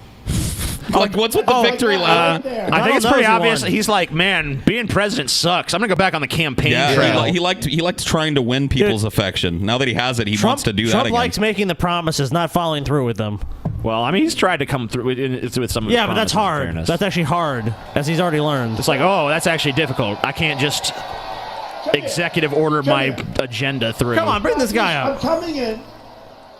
That's okay. Let him up. Let him up. I'm not worried about him. Let him I'm up. only worried he's going to give me a kiss.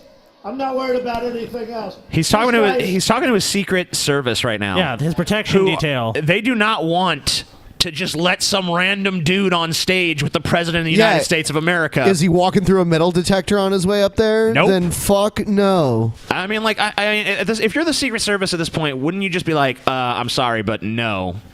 I mean, I know you're the president, but I can't just let some random doofus on the stage with you. I guess, but watch what happens. So great. They do, though. He was one of many people. They're interviewing people in the line. And I have to say, there's a tiny group of protesters out there, and they were given as much publicity as this massive room packed with people. But they interviewed this man. Come on up. Get him on up. Come on up. Come on up. Come on. He can do it. This guy's in good shape. Look at him. Look at this. He's in good shape. Good shape. Bring him up here where he bounce can a stab fucking me. quarter off This them guy is- abs. That's so beautiful. Don't worry about him. No. Look at his fucking hair. Yeah. Jeez. I was like, no, come on. Come here. Dude, this guy. Bring my plant All on right, there he stage. is. Yeah. A hug. This guy. I mean, you got to admit though, it would be pretty cool. Yeah, to get a hug from if you're, Trump. I mean, not even just from Trump. I mean, like, Look at this dude. He's so happy. The president though is like at a rally. He's the fucking standing U.S. president. Like, you Come come here, up give on me a stage. fucking hug. Come here. I'm making your fucking Christmas dreams come true, bitch. I mean, Trump wouldn't be my choice of presidents to hug, been but all over I guess town. what happened I'll would still be take cool. what I can get, Saying man. the best things, and I see him standing. And didn't you get here like at 4 in the morning? Say a couple of words to this. yeah. What? Not only is he going to bring him on stage, Oh, he's done this before. Trump is crazy. he is going to let this guy speak. Is this a plant? No, I mean maybe. Maybe. Well, I don't think so because they'd have probably picked someone better. Listen to this. Blacks Oh, for God. Trump 2020. That's Mr. great. President, thank you, sir. We the people, our movement is the reason why our president of the United States is standing here in front of us The today. United States. The United States. The United States of America. dude. United. Oh, he wants it back, but he's like, nope, I'm not done. No, he was just lowering it for him. I Oh, think he was. During the election, promised all these things that he was going to do for us. I knew he was going to do this for us. This guy is a dope. Yeah, is. he's a He's dope. gonna die for us. I love Trump literally just brought a fucking Trump doofus picked on the stage. dumbest guy out of his audience and put him at the podium. Yeah, like literally. What instincts? Just look at him and look at everyone that's standing behind him there, and like literally everyone in that crowd behind him looks like they'd be a better Trump choice says he's to bring gonna up do here. stuff Especially for Snoop us. Dogg right in the middle. I didn't know I Snoop know was there. he's gonna do stuff for us. He gonna do it. Trump is off the hizzle for shizzle. Look at him back there. Thank you so much, sir. Blaze it up, star Mr. is Trump. A star is I don't born. think so. A star is born. Don't think so, Trump. Now crowd surf back to Oh, your he almost seat. tripped. 30 seconds of fame just ended. That would have been a more. We have the best people. USA, USA, USA. Yeah. Is Hacksaw Jim Duggan coming out or say what? that Secret Service was thrilled with that. But we know I don't think our so. people, right? We know our people. Donald knows people. He knows people. We know our people here. Hey, great guy. And so many others. I see some others. They're being interviewed. I see him over here. I see this. He just like sees everybody. I have Sees eyes. you. I see. I hear. And this time I he look saw, and I see and I see and I look. This time he saw somebody so hard he called him out of the audience, dude. It's like, oh shit! I saw that guy. He said I should just everyone should just let me do what I need to do and get out of my way. Yeah, I like bring him him. up. The Bring him on United up. States, President of the United States. President of United States. United States. Trump said he gonna do it for. He doing it. He did it. Yeah, He did champ. it. So next video here, we're gonna skip around on it a little bit because it's long. Yeah, this is Joe Rogan and Steven Crowder arguing about weed, basically, which we are fans of. Thumbs up for weed. I've got the need. These guys are fans of it. I don't imbibe in the Oh, devil's you don't lettuce. partake. Yes, I do. I smoke weed What's every your day. bias? Well, my If bias, you like have- you said, I'm right wing. I'm What do you- conservative. if you had to if you go, God Everyone's damn it, biased. maybe I went too far down this road. If I could just relax one aspect of my dialogue, what would it be? Maybe it would be my pipe smoking. Your pipe smoking? I probably wouldn't talk about the marijuana issue. You probably wouldn't talk about the marijuana issue. All right, great clip. Next. I'm kidding. Because here's the thing, I don't care about it. I One really way or don't. the other? But He doesn't care about it, but he's made several videos about it. He talks about it all the time, but he doesn't my care. issue with it is when, and we saw this in Montreal, I talked about it when people lie about it. And Lie they're about it, dishonest with their okay. voting constituency. Like how so? Well, saying, it's medicine for A, B, C, or D. It may be medicine for A, but not for B, C, or D. What are the B, C's, and D's? What is that? Yeah. So basically demanding greater nuance and context from Steven Crowder. Oh, this is going to be an issue here now. Yeah, you're going to have a problem, Joe. Oops. An example. Well, you're asking me what I wouldn't talk about, not asking me to defend it. My point is, I don't really care about Why don't you want to talk about it? So you come to a weed-friendly podcast, which is Joe Rogan's podcast, and then say, "Oh, I don't want to talk about this." Why not? Why don't you just talk about anything, buddy? Oh, but Steven Crowder, we know, is so afraid of any subject. Oh, I've seen this entire clip, and he looks really bad at the end of it. That's the real of the issue. You said It it's cures specific. cancer. Well, is there one. has been shown. Joe It did helps with apologize cancer for about this, as by much the as way. American ginger. Those Well, things all help those with cancer. anti-inflammatory. Yeah, Joe I know, but it's not apologized? prescription. CBD. Yeah, Joe apologized. I saw that too. Joe said, like, "Oh, I'm sorry it got so out of hand, guys. I shouldn't have been so confrontational Really? and all this." I'm Well, like, he does call him like a pussy and he probably is a pussy. Yeah. It's been shown to With have seizures. tremendous benefits for cancer and non-psychoactive. Yeah, and certainly with seizures. I have zero Yes. problem with CBD being Okay. legalized. But my Which is issue also cannabis. I'll have to, I feel the need to call people out in bullshit when they say, well, the reason it's not is because of big pharmaceutical companies. I go, hold on a second. There are 7 patents on chemical compounds for marijuana right now. Right. The people. Steven Crowder looks like he's getting a little fat.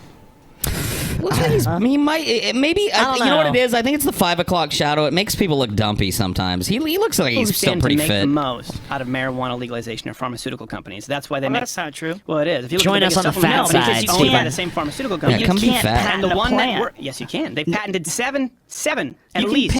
I mean, I don't think the main thrust is big pharma. I think what people say more is that conservative legislatures won't allow this to happen, and on the federal level, it's just like a pipe dream that we can have legalized marijuana. Speaking of weed, But isn't it interesting? Someone that's so pro liberty and so pro states' rights and kind of like a libertarian is kind of like, oh, I just don't care, but. Why wouldn't he advocate? Yeah, if people want to smoke pot, let them smoke pot, and that's it. But he supports, for the most part, politicians that would never allow that to happen. So in essence, he really does. He is against marijuana legalization. Can't strains that are 7 GMOs. chemicals. No. 7 active chemical compounds in pot that have been patented as drugs. They've gone through the process. Yeah, There's but one you that's can't really patent it efficient. to the point where you can't grow pot.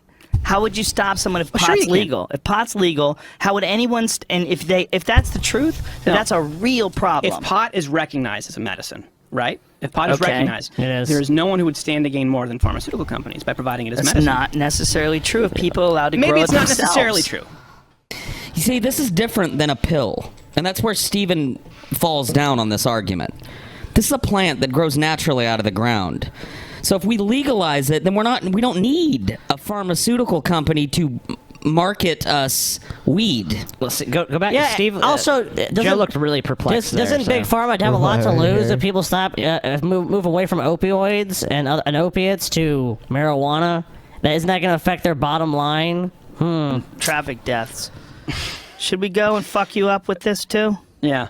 When you have your guy looking You up feel sources. bad about the Colorado thing at all? What? I never said Colorado. I said states that legalize marijuana. What other ones Trinidad. are there? Well, you didn't bring up the source that I wrote about. All right, well, I can. But the look fact up that you're if still you hung want. up on it. Hold please. What? I got the article. I've been looking at it for like the last few minutes on your website.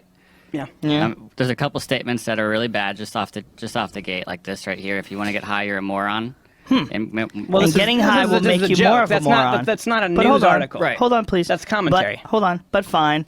After But all, doesn't it things reveal like bias? Yeah, so's what you're doing right now. They're reading Crowder's article here from his website. I think some woman wrote it, but it's on his website. Coachella wouldn't exist. Is this your article? Yeah.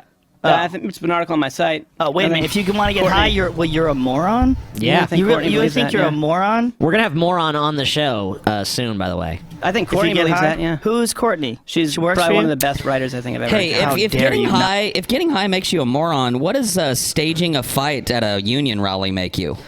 Yeah, and lying about it. I mean, and lying and about going it. to court and losing in court about it, Steven. What does is that make you? Does that make I you? read that, Were you smoking weed that day, Steven? Was that why you were so dumb that you thought that would work? This, for instance, there's one that says it has its deadliest year of traffic fatalities since 2008. Yeah. This article doesn't say anything about marijuana, not one thing. Doesn't mention weed at once.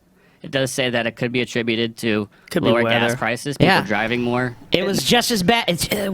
We saw spikes, the highest since 2008. You mean back in 2008 when weed wasn't legal there? Why was it so high in 2008? Maybe some years are just higher than others. There was a lot of weed that year. 2008 was like weed year. So. People in the state, sure, et cetera, et cetera. It says that's not motorcycle the only thing. Oh. Also, it said motorcycle deaths. It didn't say all traffic fatalities. Oh. This is important. I'm going to defend myself here because you have someone here at the ready, and what you do is instead of bringing up information, this is oh my God, you're actually able to check sources. We can fact check.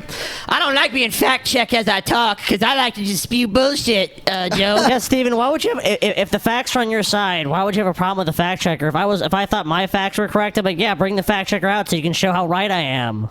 This is what happens with Christopher Titus, right? You don't have information that you bring up. You have another guy look up a source that you specifically want him to find. I didn't ask him to bring that up. Yes, He you just did. brought it And up. he brought up Washington Post. He goes, this is what's wrong with your article. Taking a No, joke he out of had already been context. talking. You didn't have a joke. The joke in there. What a fucking little crybaby, Steven Crowder.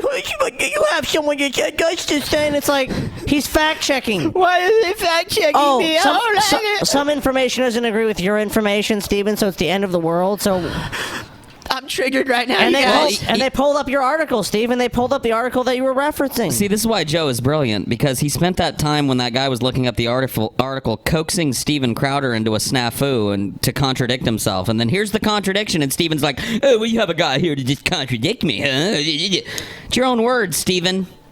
Go ahead and maybe skip forward a little bit. It's getting a little more tense. I want to see what it's like when it reaches the boiling point. Yeah, wait till you see him looking real pissed. Crowder kind of looks afraid here, and Yeah, go ahead. Let's take a look. Yeah. It's about halfway through. There's also some evidence that medical marijuana laws may contribute to decreasing traffic fatalities. This is what part of the dude, Steven Crowder is so afraid of having this debate because now he's saying, "Oh, Joe's obsessed." It's like because he knows his position. Yeah, is because bullshit. you're wrong, Steven. So me doing this though, if we don't do that, This is what we always do. It's just talking about facts.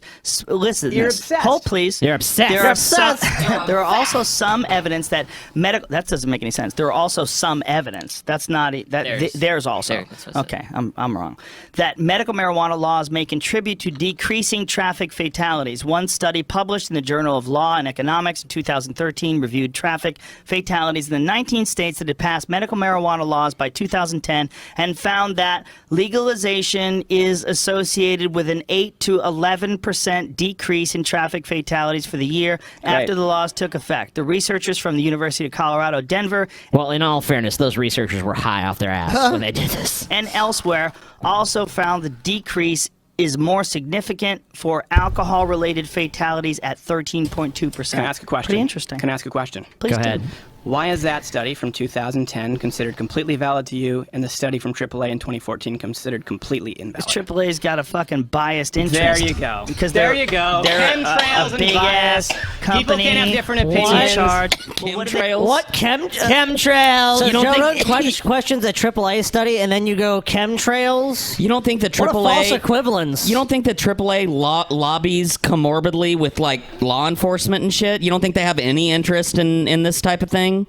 Steven, you're so fucking disingenuous, man.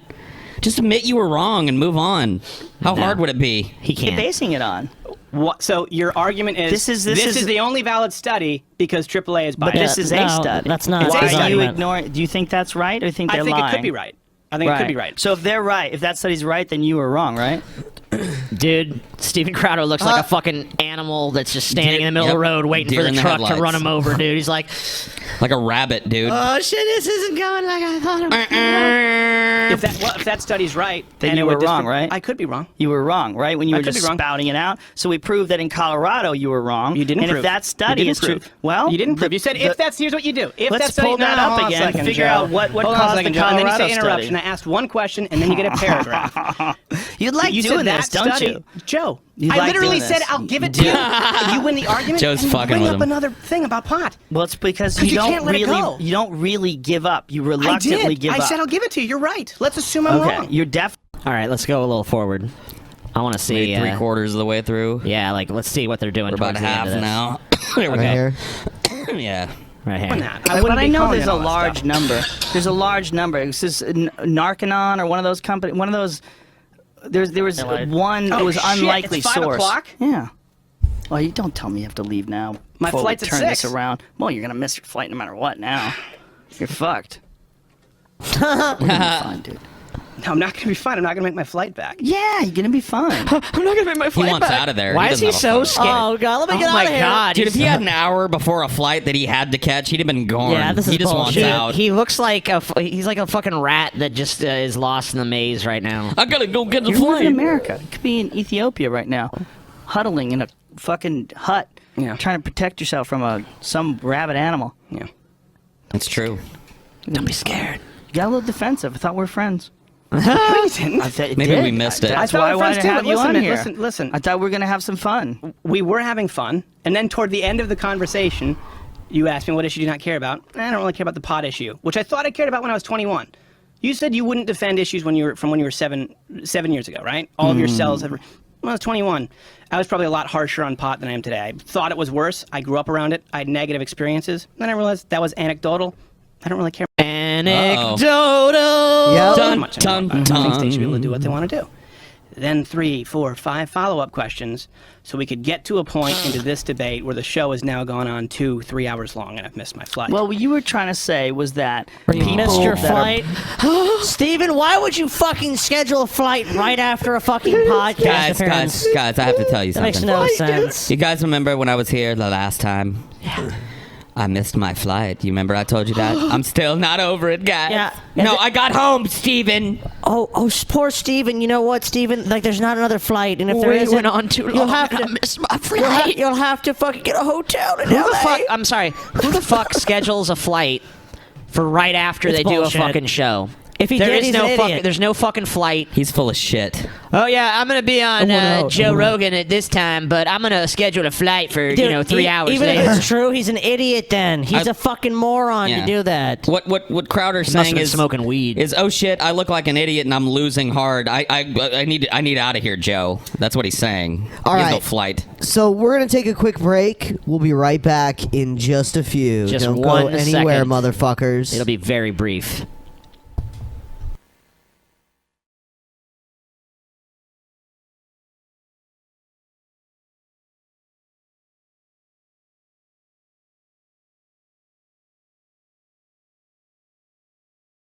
You know, TJ recently came to you guys and asked you guys for a little bit of help, some suggestions on how to make our podcast better. And here's another way that you guys could really genuinely help us out. You see, we love having great advertisers support our show, but in order to continue doing that, we need to ask you guys for help again. So please go to podsurvey.com/peasants and take a quick anonymous survey that will help us get to know you guys just a little bit better. Yeah, because it's so important that we can show advertisers just how great our viewers and listeners are. So even if you've taken our podcast listener survey before, the current one is new and it's different. And so I'd really love for you all to go take it over again. And once you've completed the survey, you're entered to win a $100 Amazon gift card. So again, that is podsurvey.com/peasants. That's podsurvey.com/PEASANTS. And thank you guys so much for your help. Thank you. Guys, I'm stuffed. Ben and I just cooked a delicious Blue Apron meal. We had cashew chicken stir fry with tango mandarins and jasmine rice. Look, not all ingredients are created equal. Fresh, high-quality ingredients make a real difference, so it's important to know where your food comes from. Thankfully, for less than $10 per person per meal, Blue Apron delivers easy-to-follow recipes along with pre-portioned ingredients, courtesy of over 150 local farms, ranches, and fisheries across the United States, right to your door. And because Blue Apron ships the exact amount of each ingredient required for a recipe, there's no food waste. Ben and I cooked that meal, and it was super simple. Everything's pre-portioned. Some of the upcoming meals that you can get are udon noodle soup with miso and soft-boiled eggs, roasted pork with apple, walnut, and farro salad, and crispy barramundi with quinoa and roasted carrot salad. Check out this week's menu and get your first 3 meals for free with free shipping by going to blueapron.com/peasants. You will love how good it feels and tastes to create incredible home-cooked meals with Blue Apron, so don't wait. That's blueapron.com/peasants. Blue Apron, a better way to cook.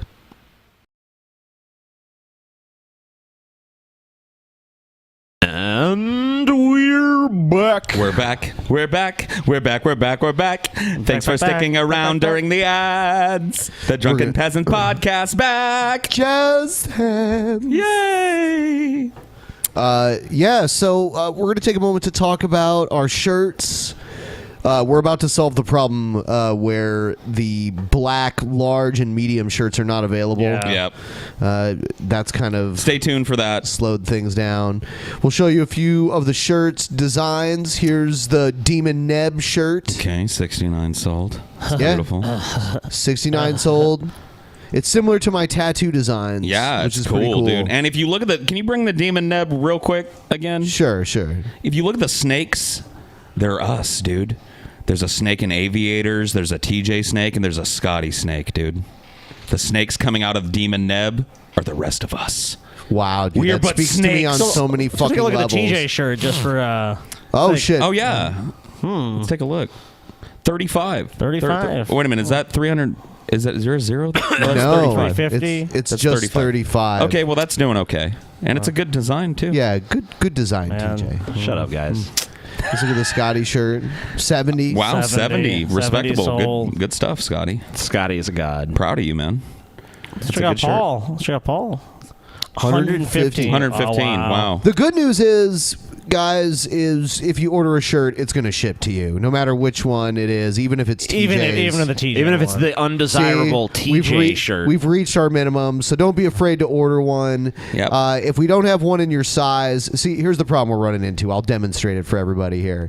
I want them large or medium. Yeah, you can't select medium or large. Is it only black? Yeah, it's only black. If you want to get a different color, and a lot of these do look really good in other colors. Yeah, we did pick some cool colors. A lot of people want the black shirt. But of course, the black is the one that most people want, and unfortunately, we don't have the most 2 common sizes of the most desirable color. This charcoal color is pretty cool. Yeah, it's neat. Yeah. I mean, there's a lot of cool colors, so those of you that are cool with adding a splash of color, but the black ones, we're on our way. We're working on it. We'll get another campaign launched and let you guys know where to find those. Yep. We're going to have to do that. Thanks for bearing with us through that. Just some crazy crap with T-shirts. Oh, and by the way, everyone, please go fill out the survey down in the link. Thank you. It'd be tremendously helpful for anyone watching to please... It helps keep the show free. And we read that stuff, too, so it's a good way to get a message to us. Yeah. It's a good way to let us know what you think about the show, because we're not. It's not the market research is not just for the advertisers. We are privy to it as well. So if you have things you want to say about the show, and put it in a quantifiable format, so we can take a look and see what our audience wants, that's very useful to us. So please take a moment, fill out the survey, and you could win a gift card. Yep, $100 Amazon gift card. Sweet. All right, moving on to the next segment.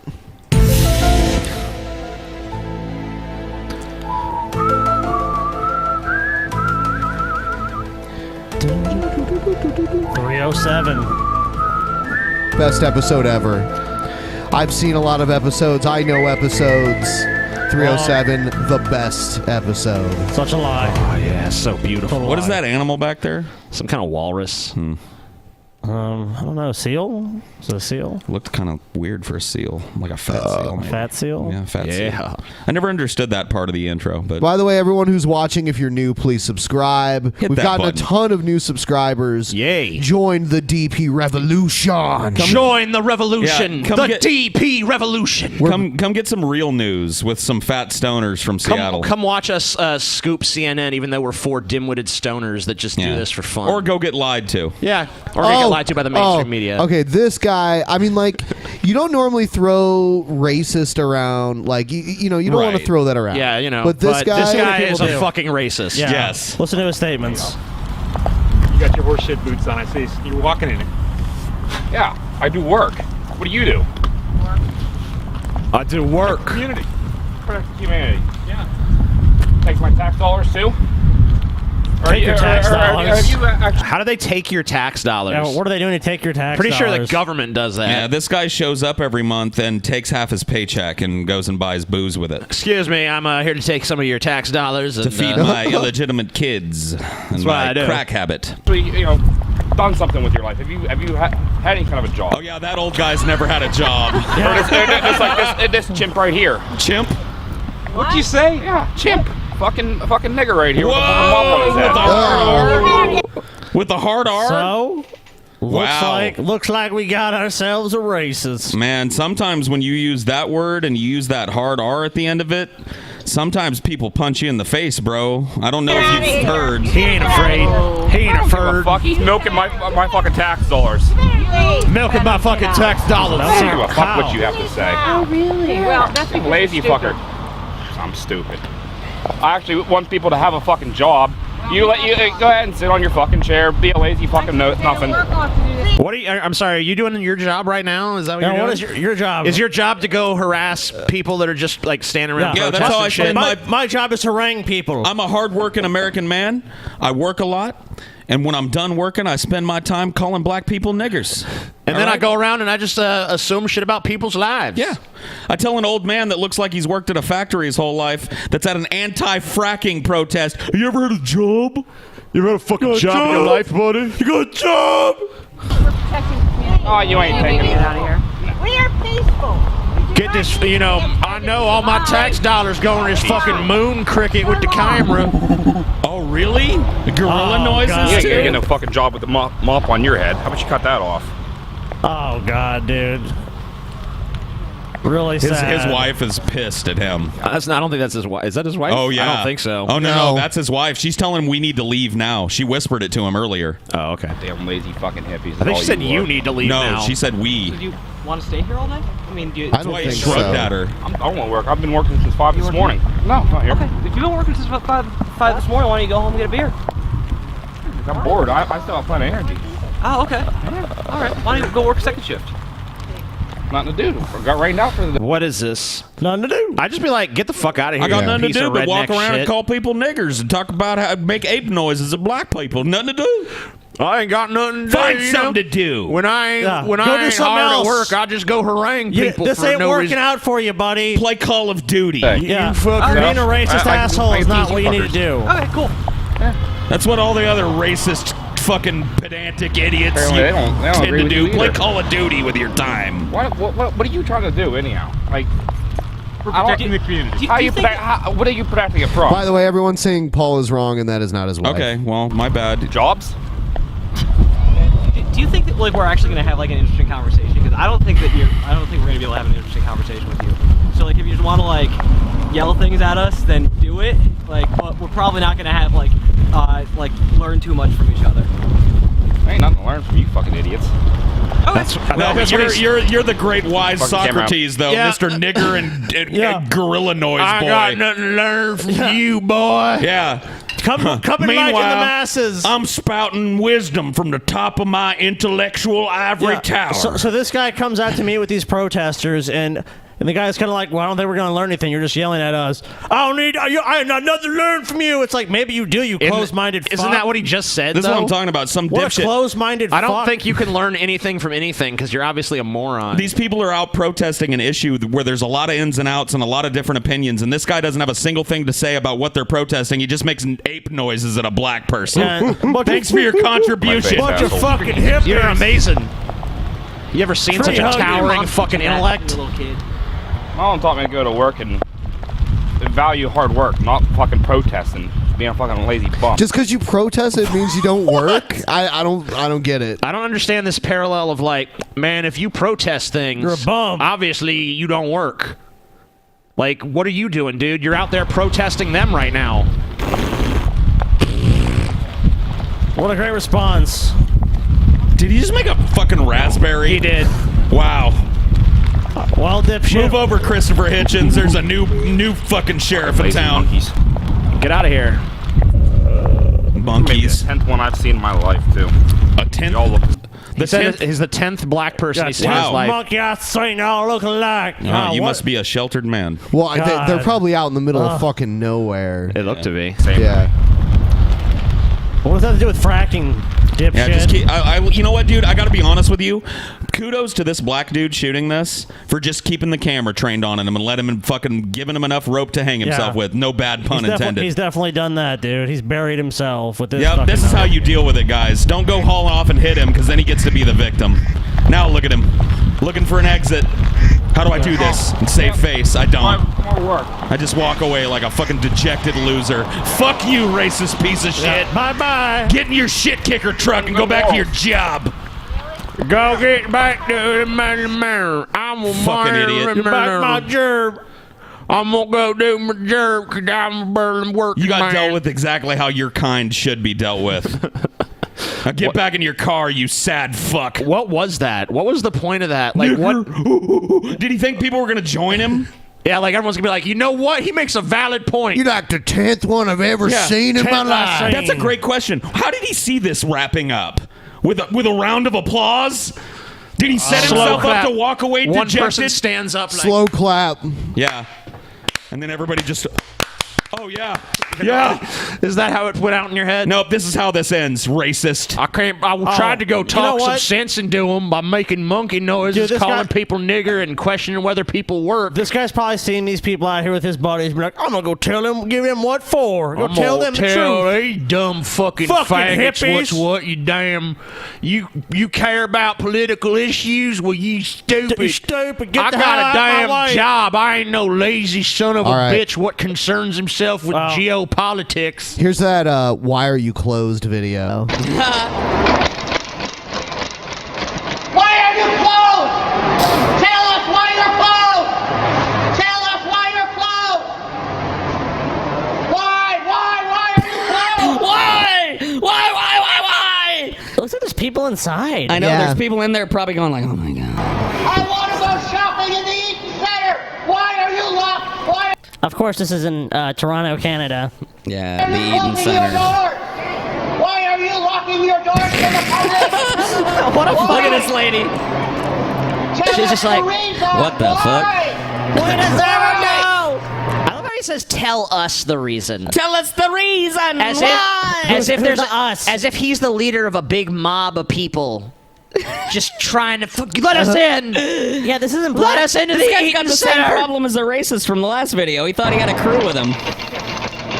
Tell us the reason. Well, this isn't Black Friday. No one wants to get in here. It's Why are you putting people? Why don't you read the fucking hours, dude? Yeah, they're right there Maybe next it's to him. closed. I mean, I'm assuming that maybe it's not Something supposed to be happened in the closed mall and or they had to something. close this entrance or some shit. Yeah.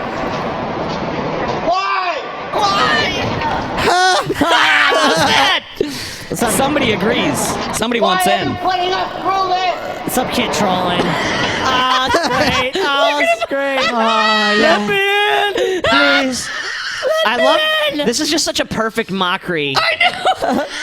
Who gave you the right? Oh, please, Eaton Center. I love you, Eaton Center. Who gave you the right? On what Let us right in. do you exclude the population? On what right do you population?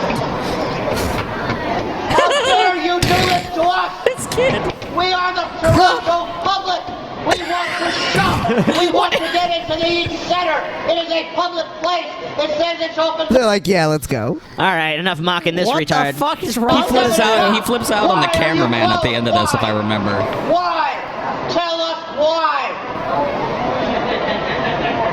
Tell us why. What is wrong with him? Something, clearly. Wow. Hold up, he's not done. Doesn't anyone else care? No. No. Clearly not. No one else cares. Go home. This is not the It's French just a Revolution. spectacle to you? It's just a spectacle to you? Yes. It's just funny? Yes. Let the police cut off my balls. I don't mind because... Let the police cut off my balls. I don't mind. What the fuck is going on? Wait a minute, because that's totally the equivalent, Is the right? Toronto Eaton Center closed because the police cut off a guy's balls inside? It's the cops and they're always right. Right? What does this have to do wanna with the go cops? shopping? You don't give a shit, do you? Not really. Not really. Then why don't you go fuck off with your camera and stop film? I'm saying I'm not giving you permission to film me. All right? You're in a you don't public have place. permission. Yeah, you're in a public place. Huh? But you're in a public. No, it's closed. It's closed. This is actually a privately held. Oh, really? company. You're going to explain it to me? Well, tell me why they're closed. I don't know. Cadillac Fairview doesn't want you in. Oh, Cadillac Fairview doesn't want me in? That's why they closed the whole place? Well, apparently. Yep, that's why. Yeah. I wouldn't want you in either, you Are you psycho. nuts? You crazy? He's the Are one you who nuts, motherfucker? Listen to yourself talk. Does no one care? Is there no man that will stand up against the Toronto Eaton Center, excluding the public during business hours? Paul, it's tyranny, dude. It's like Aragorn's speech at the end of fucking Return of the King. Yeah, that's Or it. William Today, Wallace. the Eaton Center filled me with a fear that would eat the heart of me. All men must stand together today and fight. Do you want to shop? We will shop. So, next video here. I don't even know how to set it up. This guy. All right, here he is. Good afternoon, YouTubers. Do not try this at home. I repeat, do not try this at home. Being you? No, thank you. I won't. All I had to do was look at your face to know I don't want to try whatever you're doing. Agreed. I grow Carolina Reapers. Last year I had a good bumper crop. I ground them all down after I dried them into this great big bag. Well, it used to be like up to here, but I ground all of them down to pretty good powder. There's some big flakes in it. So I decided to filter some out, so I got fine little pieces of powder. This right here, probably just a little bit more than that amount, 3 weeks ago, was put into this bottle of VG. It's a chocolatino. In the morning, I like to have my chocolate Bubblicious coffee grape with a little bit of Carolina Reaper brewed in the coffee itself. I have one of them reusable Keurigs. So that's my morning coffee every morning. Your morning coffee every morning Has I think it's some kind of a bit redundant. Reaper pepper or something Yeah, so in it. it's a pepper. So he He's puts right. peppers. So what are we not supposed to try at home? Yeah. He's gonna. Is he gonna vape It looks like he's vaping something. I've got my stuff down pretty good when I'm growing. And My peppers are vapor. hot. I've had people tell me my jalapenos years before were the hottest jalapenos they've had. So Cool. All right. Okay, hit that bubblicious grape. Oh, dude, he's pepper spraying himself. Oh my god. He put pepper in it. Yep. He's Yeah. gonna vape pepper? Yep. That's not good. He's gonna vape That'll hurt your lungs, crushed peppers, dude. As an added bonus, because I had to wait another day. Uh-huh. As an added bonus, it's going to be a triple feature. A triple feature? What else are you gonna do? Try this at home. Okay. You're gonna vape? All right. Pepper Vape spray, it basically. first. I got 2 more surprises for you. I can't wait. All right. Okay, so I So don't even want you vape to vape this. Yeah. Don't do it, So buddy. whatever the Here he surprises goes. are, just ancillary Here at he this goes. point. All right, Triple everybody, threat. get ready. This hurts. He's taking a big lunger. Yeah, that went in his lungs. peppers. Oh! What the fuck, dude? Peppers in his lungs. Why is he...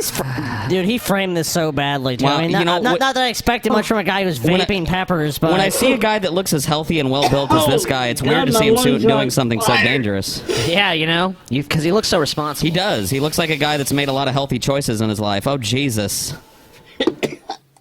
Yeah, that hurts.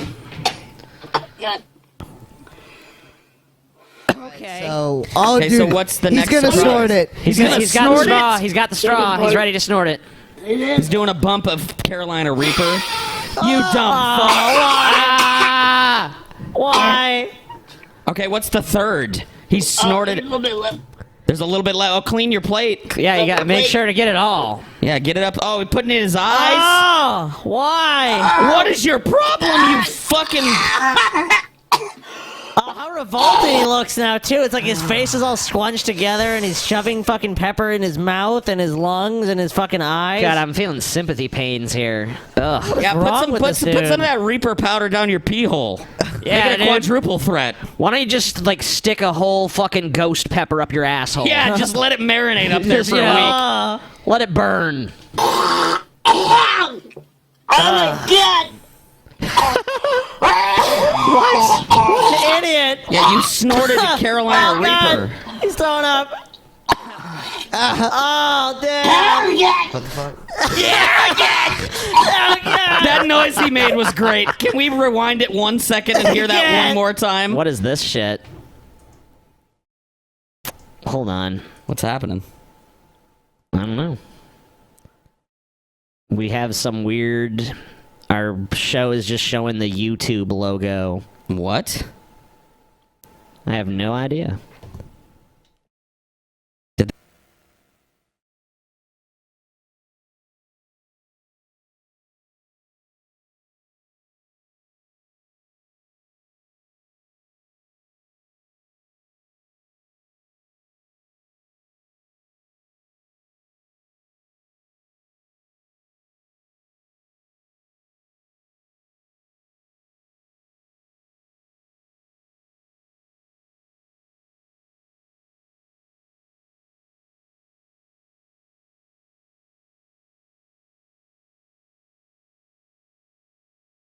All right. I think we had a connection hiccup or something. But I don't know what happened. I don't know what just happened there, but Probably just a connection issue or something. It Anyway. said no sound.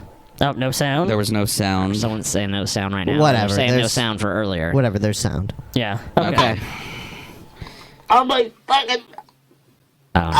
What'd you expect?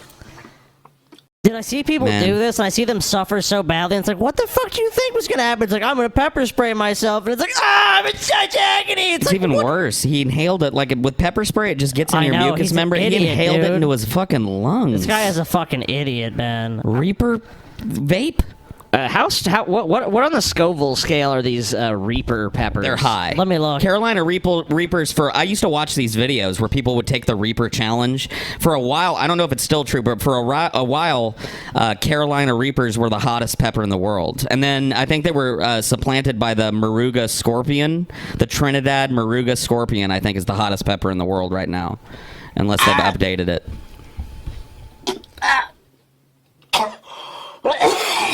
Oh my god, dude. It's like 10,000 Scoville units or some They're shit. 2.2 million. Oh, yeah. I don't know the Scoville shit. Yeah, Holy super high. shit, dude. That's right. To put it in context, like a jalapeno's got like 100,000 to 200,000 Scovilles. That's what it says on Wikipedia. In 2013, Guinness dubbed it the hottest chili in the world, surpassing the previous record holder, the Trinidad Scorpion. Oh, okay, so it is the hottest then. Carolina Reaper. This is 2.2 million Scovilles. That's fucking insane. So that's why he looks like he just got out of the Yeah. fucking gas chamber. If anybody in here has never eaten a pepper of that fucking magnitude, it's like death. The pain is horrifying. And he put it in his fucking eye. And his lungs. And he snorted it up his nose and then he inhaled it. Okay. Okay, it's been about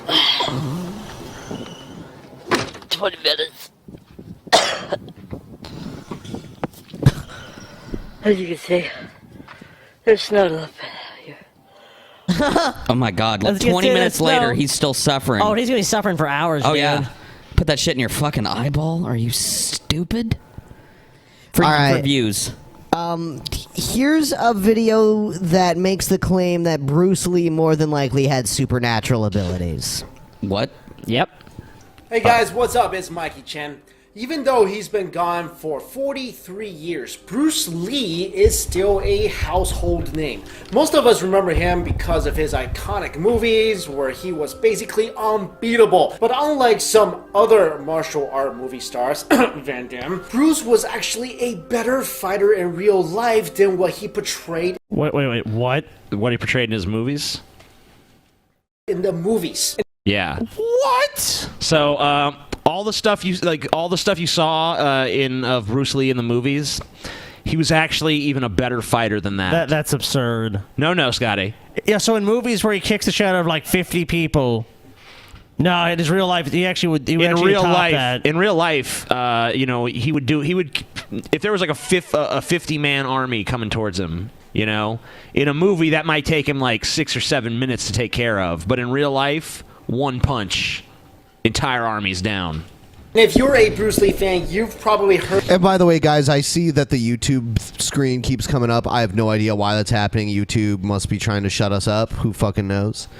Who knows? I'm not gonna speculate. We're just going to keep going, and hopefully that shit stops. Heard bits and pieces about his crazy training routine, which is like P90X times 1,000. It's P9000X. I mean, this guy was basically the real life version of One Punch Man. And there's a couple of reasons I wanted to do this video. One, Bruce Lee's awesome. And two, he was able to accomplish physical feats that many would consider 3, clickbait. impossible. So here are some Impossible of the feats. results of Bruce Lee's intense Yeah, training, they're not- which may have If Bruce Lee can do them, then they were possible for a human to do. No, because Bruce Lee is superhuman. Based on That's what- the whole ba- premise based of this on- video. Based on what evidence? So let's hear The it. evidence you're about to hear, All Scotty. right, all right.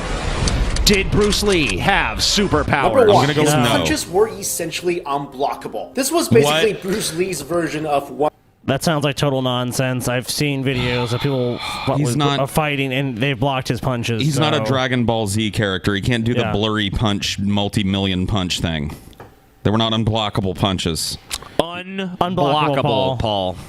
Punch. He could throw a punch so hard and so fast, basically no one would be able to stop it, even though they know it's coming. And it wasn't like he was throwing these punches at regular people or even a somewhat trained martial artist. In a now mythic 1967 demonstration, Bruce Lee threw 8 I agree that it's mythic. punches at 10th Like degree Zeus black and belt Dionysus. Vic Moore, who failed to block, all 8 of them, even though he knew they were coming. That's just insane. I mean, can you imagine going up to a well-trained fighter and just telling them, hey, I'm gonna take my right hand here and punch you in the face, and there's nothing he could do to stop it. That's literally like, hey, little baby, let me just go ahead and take that candy from you. So basically, he's saying that Bruce Lee. Yeah, one guy didn't block some punches, so that proves he's supernatural. A top tier fighter, a top tier human fighter, is like a fucking small baby compared to Bruce Lee and his power. Because Bruce Lee worked on being quick and was a very quick fighter. Yeah. Number 2, he was too fast for cameras. Some of you may have heard about the fact that Bruce Lee's These were punches extremely and kicks old were way cameras, too for fast one the thing. Yeah, these are much older cameras. I'm sure now if we had modern cameras, we could capture him in anything. I mean, look, they have cameras that can capture movement way faster. I mean, look at that camera. They can capture bullets now. It looks like a goddamn nightmare. yeah. Look at it. Well, yeah, this is the 1960s here. Yeah, what is this, like a 35 millimeter, 70 millimeter camera? How did they do lighting back then? Didn't they have to have flash powder in a pan and light it on fire? cameras of the time to film. But what you may not have known is that Bruce Lee had to be slowed down twice. Basically, Bruce Lee had to slow himself down before the camera even started rolling, because when he punched as fast as he could, cameras wasn't able to detect his movements at all. But then it just looked like he was standing still. Yep. It's amazing. By the way, great fight scene, Chuck Norris versus Bruce Lee. That is a great fight scene. He had magical powers. In fact, early footage of Lee in the Green Hornet had to be refilmed because when it was later played back, his movements were so fast that it looked like a fight from a Superman movie where his opponents just fell over and Lee never appeared to move at all. For example, take a look at this. This is Bruce Lee demonstrating a punch, and here's the guy reacting to that punch that was... It's an old man. Yeah. Here's Bruce Lee throwing a quick punch at an old man's face. Notice how slow the old man reacts. It's like, yeah, because he's an old dude. We all know 85-year-old men known for their quick cat-like reflexes. By the way, I saw that punch. So, so did I. I mean, it was blurry, but what this guy didn't know was that by the time he actually reacted to the punch, Bruce had already gone home, took a nap, did his laundry, and came back. Number 3, he was way too strong for regular heavy bags. A typical heavy bag weighs 100 to maybe 150 pounds, but Bruce Lee had to use a heavy bag that was 300 pounds. Okay, that just means he was extremely strong and fit. Which makes sense. And he did a lot of bag work. You know what? You know who else uses heavier bags? Prize fighters. Oh yeah, it was filled with metal, and even then his kicks would send the 300-pound bag flying so high it would hit the ceiling with force. Now Bruce Lee did... Okay, so it would hit the ceiling with force, yet a dude can stand on the other side of it and, like, hold it in place. Okay. So the 300-pound bag would just fly up and hit the ceiling, but a guy on the other side of it holding it in place would keep it. What evidence? Okay. What evidence does he have that actually took place, though? He said it. He said did it. not He do said this it. because Showed a picture of him show kicking the off. bag, He Scotty. literally could not use a regular heavy bag because... You see it hitting the ceiling there, Scotty? Yeah, man. You saw how it hit the ceiling? It was too fast. If you brought a regular heavy bag before Bruce Lee... Yeah, also, I saw his punches there, strangely. No. Which is weird, because he wasn't filming a movie. It looked like he was standing still to me. all you would see is a puddle of heavy bag pee on the ground. Now, if you don't believe me, check out this story told by actor James Coburn. He said, Bruce and I were training out on my patio one day. We were using this giant bag for side kicks. I guess it weighed about 150 pounds. Shouldn't it weigh 300? You said he had to use whatever. Bruce looked at it and just went bang. It shot up out into the lawn about 15 feet in the air. It then busted in the middle. It was filled with little bits and pieces of rag. We were picking up bits of rag for months. Lee's friend. So this story is there's a 150-pound speed bag or a heavy bag. Yeah, a heavy bag. Lee fucking punches it or kicks it. Kicks it. It flies 15 feet in the air. And then explodes. Breaks in two and just explodes little bits of rag all over the lawn. I'm not buying it. Okay. And martial artist Wally J also told this story. I last saw Bruce after he moved from Culver City to Bel Air. He had a big heavy bag hanging out on his patio. It weighed 300 pounds. I could hardly move it at all. Bruce said to me, "Hey Wally, watch this." He jumped back and kicked it, and this monster of a heavy bag went up to the ceiling, thump, and came back down. Yeah, wouldn't that just destroy the ceiling? You know what, too? Like, yeah, let's say, TJ, you had known someone like Bruce Lee or someone who was really famous. Are you gonna, or the stories you tell about him going to be just like, he kicked the heavy bag and it I've moved? never heard of anyone using hyperbole in stories. TJ Have raised you, Paul? No, and you raised a good point, dude. I weigh around 300 pounds. If I rocketed up into a ceiling and hit it full force, do you think it might fucking destroy the fucking ceiling? Yeah, I'm pretty sure that ceiling would be obliterated. Unless it was designed for like high-end backs, Paul. Like this ceiling here, you would destroy the ceiling. No problem. Yeah, I mean, I don't know what kind of ceiling it was, but... Number 4, catching rice with chopsticks. You guys all remember this iconic scene in The Karate Kid where Daniel-san catches a fly with chopsticks? Well, let me ask you this. Is it harder to catch a fly in the air with chopsticks or rice? It's kind of hard to decide. I mean, a fly moves around, but then rice is just tiny. And a fly is huge. Not really. No, a fly is about the same size. It moves around and is trying to actively dodge you. A What fly are you is talking actively evading you. God, this guy is an idiot. So I have in my palm a few grains of rice. Oh my God, no, this is not proof. This is not proof. Chopsticks. Yeah. Because you suck at it? Okay. Oh my God. He was God, superhuman? This guy... Oh, is he dumb? Okay, you know what? He doesn't even have good chopstick control, dude. You know what, guys? I'm a superhuman, too. TJ knows this. There's something that I can do that nobody else can do. No one else on planet Earth. Oh, shit. I've never met a person. You in the audience can feel free to try along. As You Paul want to try does it. along? You want me to do it real quick? Do it. Here we go. Show All us your right? superpower. So put your hands up. Put your hands up like this, like you're gonna box in the 20s. Okay, everybody follow along. It's hard with this mic stand, but I'm gonna try and make this work. So put your hands up, and then put the thumb out on one hand and the pinky out on the other hand, and then switch them. and then switch them, switch them, switch them, switch them, back, forth, back, forth, back, forth, back, forth, back, forth, back, forth. I can do that, and nobody else can do it. So I'm a superhuman.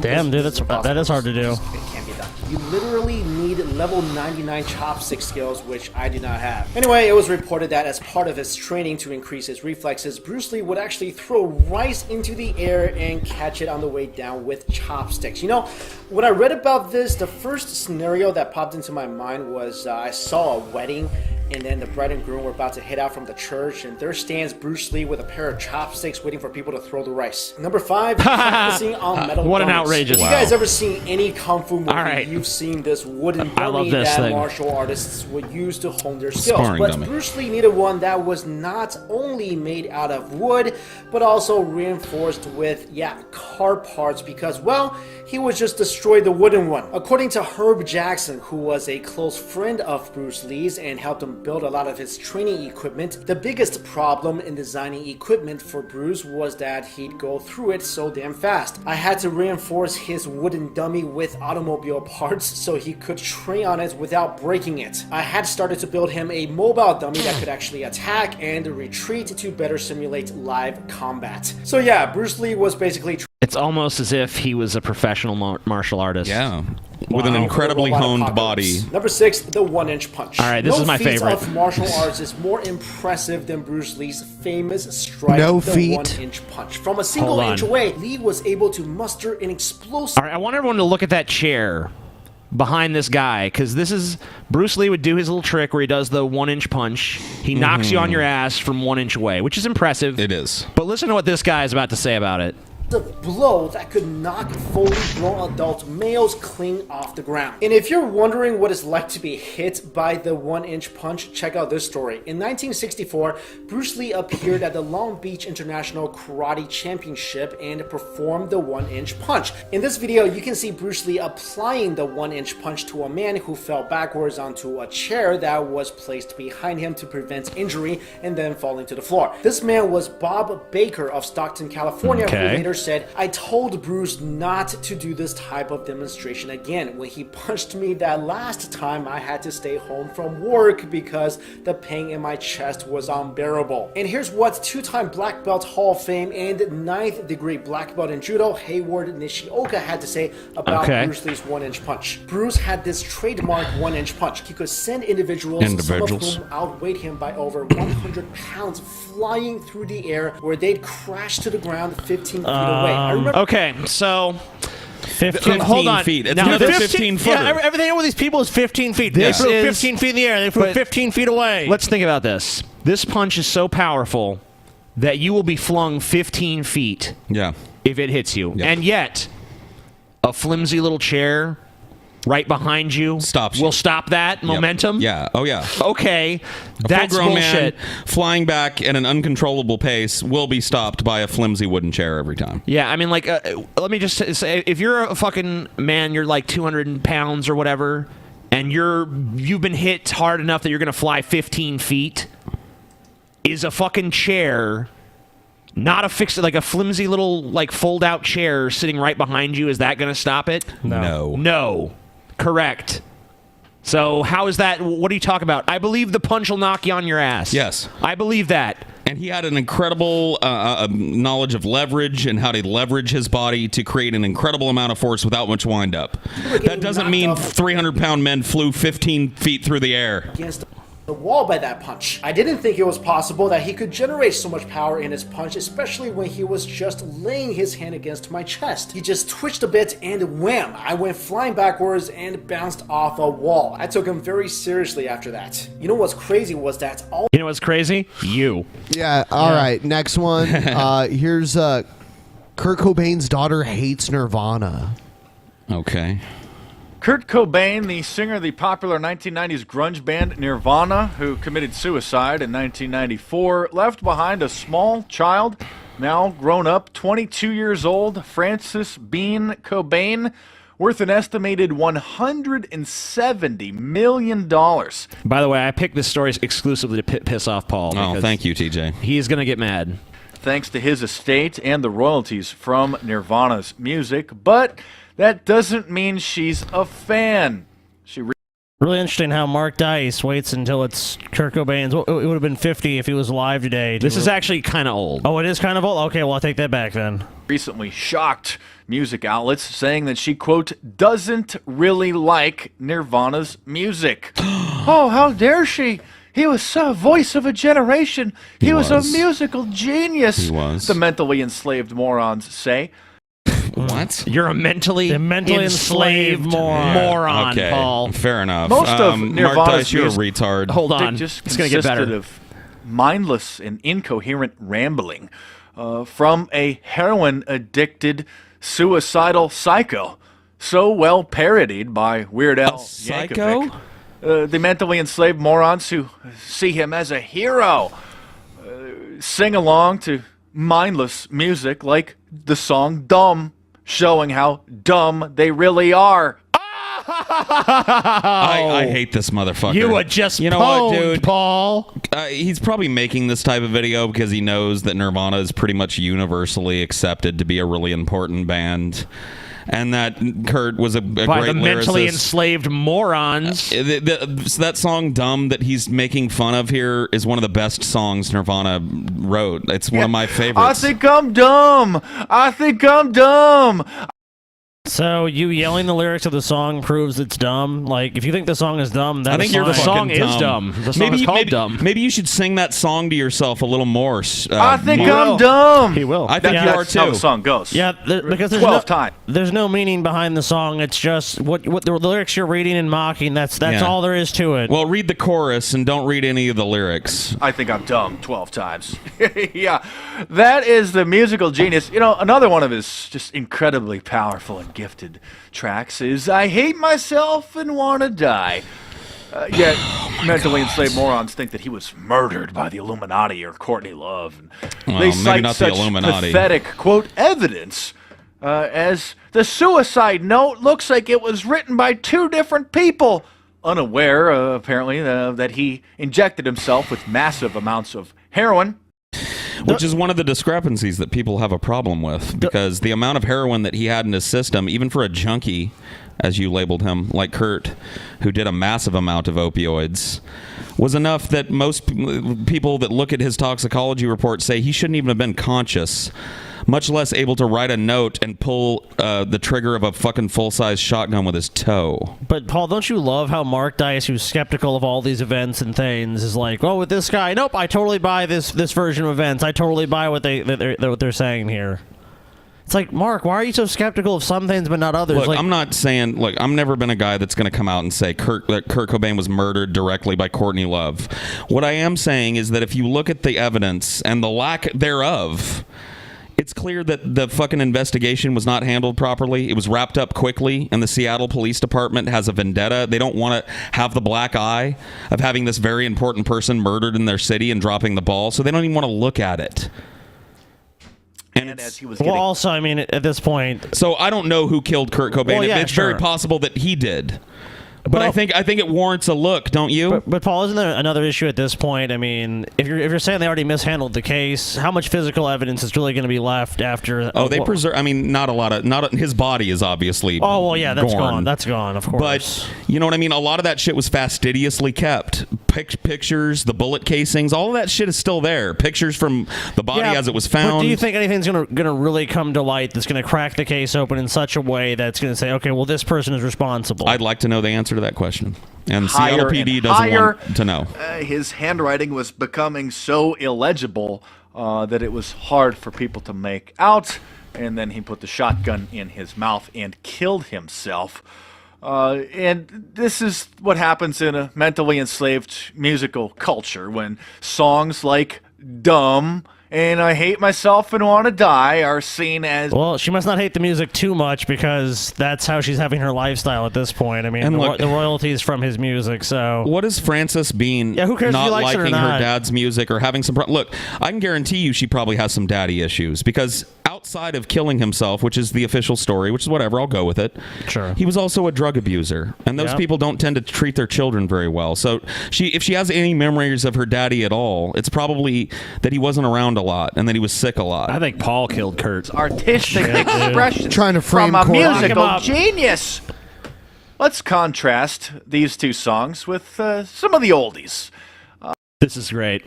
He's about to compare Nirvana to I Can See Clearly Now. This is what he thinks is a brilliant song. Like, I Can See Clearly Now.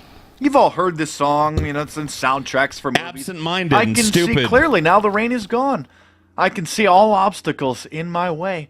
Gone are the dark clouds that had me blind. It's going to be a bright, bright, sunshiny day. That's music. Oh, shut up, That's Mark. garbage. What, Mark? Yeah, you That's see, fucking this garbage. This is That's the what that absolute is. inverse of what's good about music. Does he expect Kurt's- us to believe that that's what he listens to? Kurt's fucking lyrics were, they were weird and dark and offbeat, and some of them were simple, and some of them had a lot of fucking subtext. This is just crowd-pleasing sing-along crap. This is karaoke night fodder. It's gonna be Mark. Paul, I don't think you're having a very sunshiny day. I'm dude. not, dude. He talked about I don't think how you're having a very repetitive dumb was. Look at this. I'm just going to be a bride. Sunshine. How many? They say it about 14 times in this song, Mark. It's okay when they do it. But Because it's positive and it's happy. When Kurt says, I think I'm dumb 14 times, oh, look at the trash. It's awesome. Gotta love it. That is enlightened artistic expression. Right. Not, I think I'm dumb. I think I'm dumb. I think you are dumb if you like that kind of music. I mean, Mark, I agree. You're Oh, pretty now he's fucking gonna. dumb. Oh, no, my girl. Really? He's gonna hold this up as another example of something. What's next? Shiny Happy People by REM? No, I mean, like. Well, that's actually dark. Yeah. at least you're being honest with yourself. I mean, Though there's he just might one not more have the example brains here. I to mean, realize that's what that. I've all heard, my girl.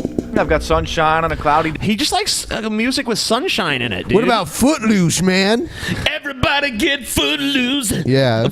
Listen to that, man. Artistic That's brilliance. music. Day. I'm not going to sing. I'm just going to read the lyrics for you. When it's cold Thank you. outside, I've got the month of May. Why guess you'd not say. Why are you sing? reading? What can Why are make you me feel reading this way? My Nirvana girl, lyrics? My girl talking about my girl. See, that's what's He called did. good music. He did. He read it I down. think I'm See, dumb. I think I'm dumb. I don't know really what else to say. You'll I see. think Just- I'm dumb. So it boils down I don't to, think you should have made this video. So it boils down to Mark Dice doesn't like Nirvana, so therefore everything about Kurt Cobain Yeah, is, and because any Mark- theories are bullshit, and he's just right. Because Mark Dice's taste tend more towards elevator music and easy listening stations. Everybody that liked Nirvana and recognized that they were an important band that had an impact on the musical landscape retard. is a retarded, dumb slave of the Huey music Lewis in the industry. news. That's music. Yeah, You're man. mentally enslaved and feeble-minded, Paul. Read the comments of this video. You'll see a bunch of rock mentally and roll enslaved is to morons. be in. Oh, you just don't understand it. That's Kurt Weird Cobain's Al. such a musical genius. Yes, That was so Weird Al. incredible. Broken heart and broken bones. Think of how a castrated horse feels. When Mark, we could go read any of the other songs you just showed, and do it in a sarcastic way and more make it quirky, sound cliched dumb. phrase, you're the one I want to refill. It's just so profound. I want to be pumping that digital demon into my Yeah, brain. if only it could match the profundity of My Girl, one of I the got deepest sunshine. songs. Everything that's is how I wanna rosy. feel. No, you are Everything dumb. is great. I mean, at least you admit it. You're singing along a song called "Dumb," written by a guy who was high on heroin and hated himself and committed suicide. Yeah, a lot of. So you know what, dude? I hate to fucking steal something from my favorite comedian. A lot of, but you know what? All of the great music that's ever been made, most of those people were really fucking high on drugs, Mark. No. And most of the garbage that you're putting forward were the people that wouldn't. You know what? I bet the people that wrote My Girl smoked a lot of dope. Triggered Paul. Triggered Paul. I knew Whatever, it would, dude. This. I hate stupid fucking You're dumb. uninformed people. You are mentally enslaved. If you want to free yourself from mental slavery, subscribe to my YouTube channel. Check out some of the previous videos. And stay tuned. How man. crass. I mean, that really reveals Mark's true motive with this fucking video. You don't want to be a mentally enslaved retard? Subscribe to my YouTube channel. Check me out on Facebook. It's like, so you trust YouTube and you trust all these other sources, but you're so skeptical of them at the same time, but yet you trust social media, who's spying on people, who's tracking people's movements and what they buy and what they look at. So you trust that. That's okay. But they're mentally enslaved unless they listen to you. Okay, Mark, we understand. You're a fucking huckster. Yeah, Let's do the savage crime What does show. Mark sell? Does he sell a I'll have product? to remember to do these next. We'll have to. Survival shit or anything? I don't know. I don't know Probably if he sells does. shit. Gold but bullion? I don't really know Mark Dice that well, but Why would you want to? oh shit! It's a Derek's from the mine that brought you Cool Cat. Barbarically raped by teenage gangsters. Police shit. search for 2 men pretending to be cops who robbed boy in New York subway. Woman robbed at gunpoint for 10 cents. Those some stupid fucking robbers, dude. Give me that fucking dime, bitch. Yeah. But guys, What is happening? Yeah, what's happening? nowadays? How can you? Oh, I love be this. safe? I love this.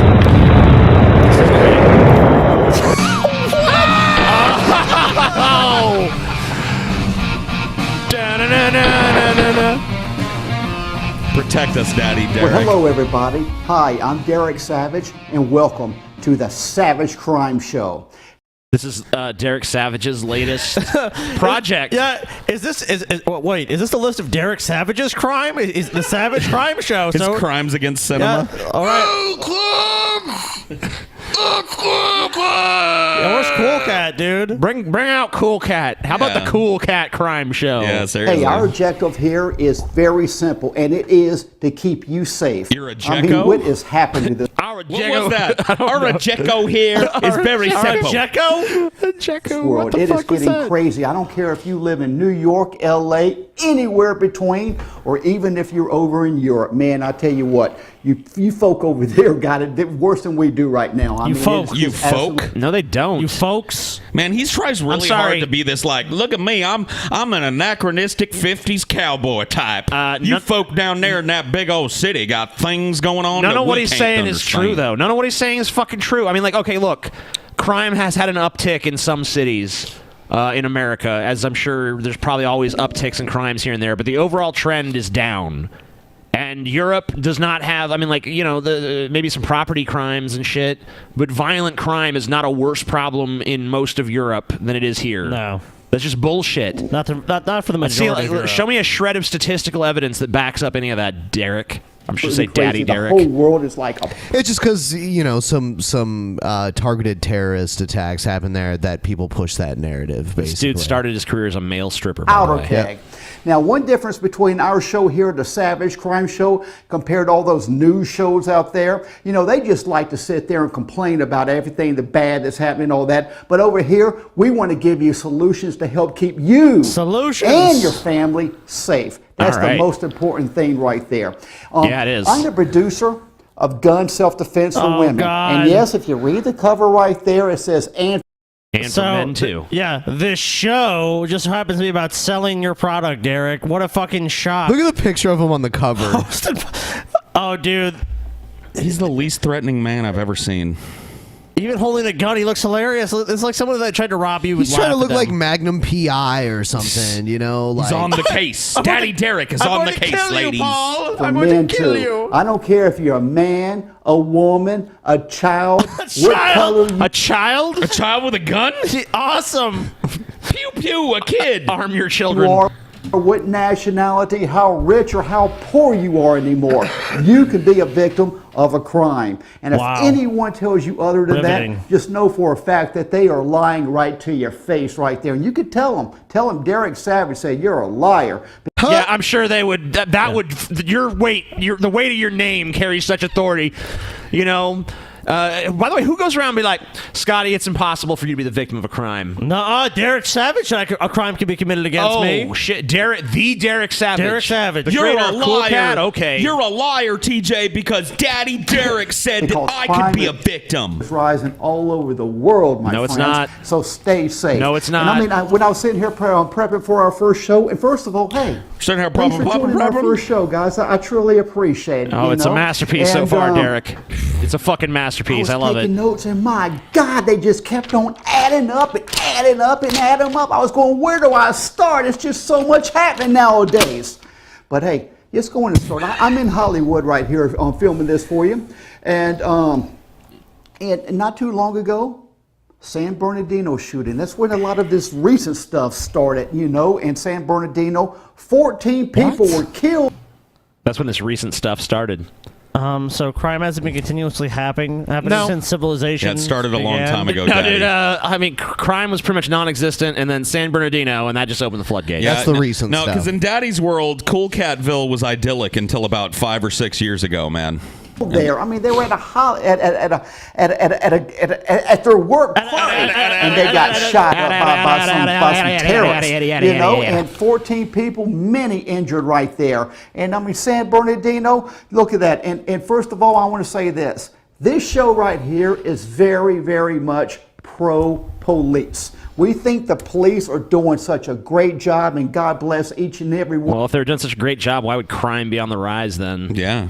They need to get on it. Seems like they're doing a piss It's poor actually job. not, but if it were, how can you say the police are doing a good job? One of you, and stay safe out there.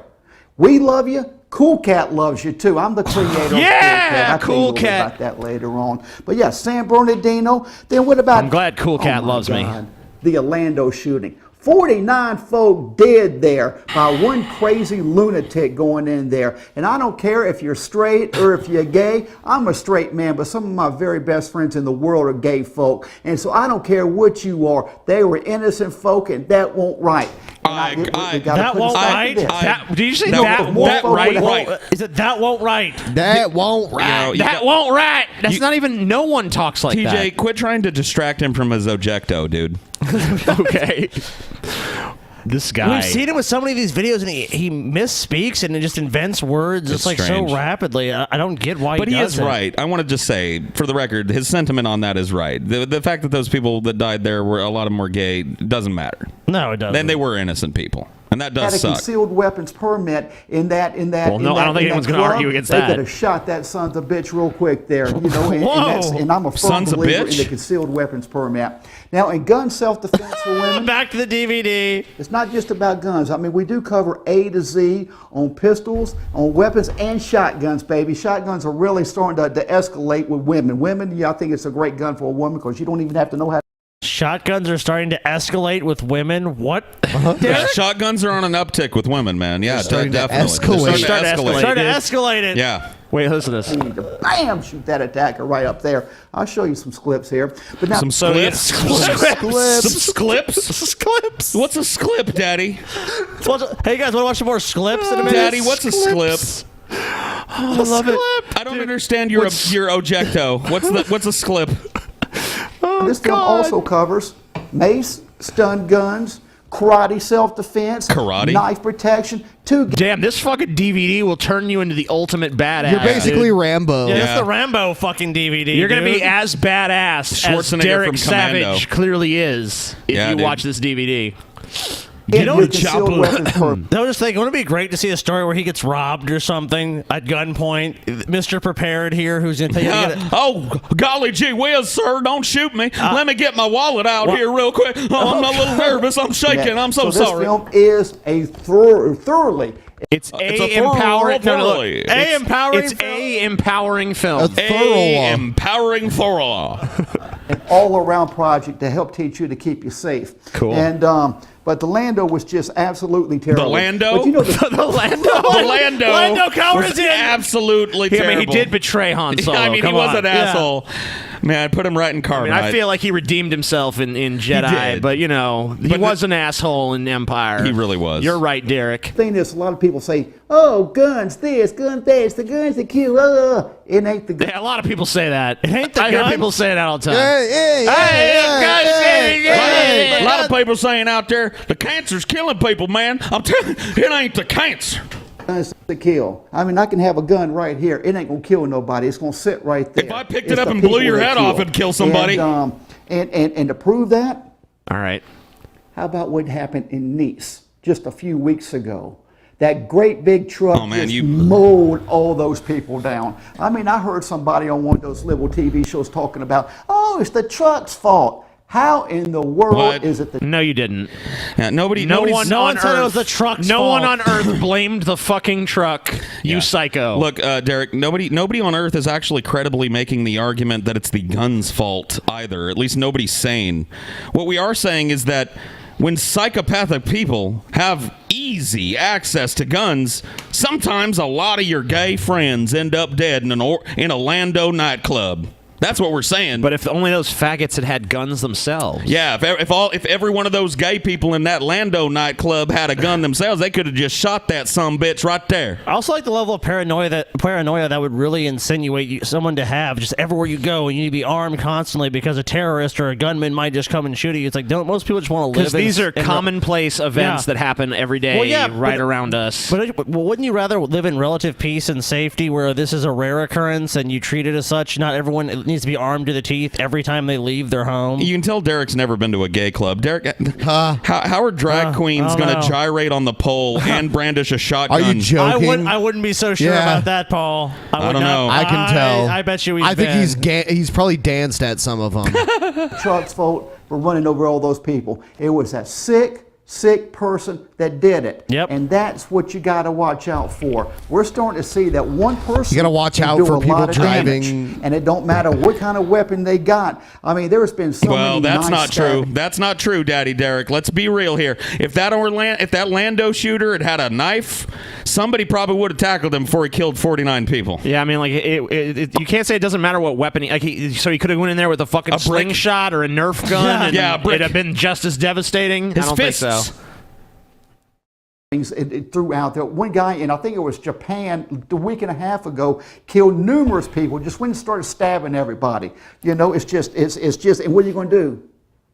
Outlaw knives? Outlaw Good one, trucks? Daddy. Huh? No, you're not. We need to start going after these bad people, and we need. Yeah, because we need to start going after the bad people. Like, what are you talking about?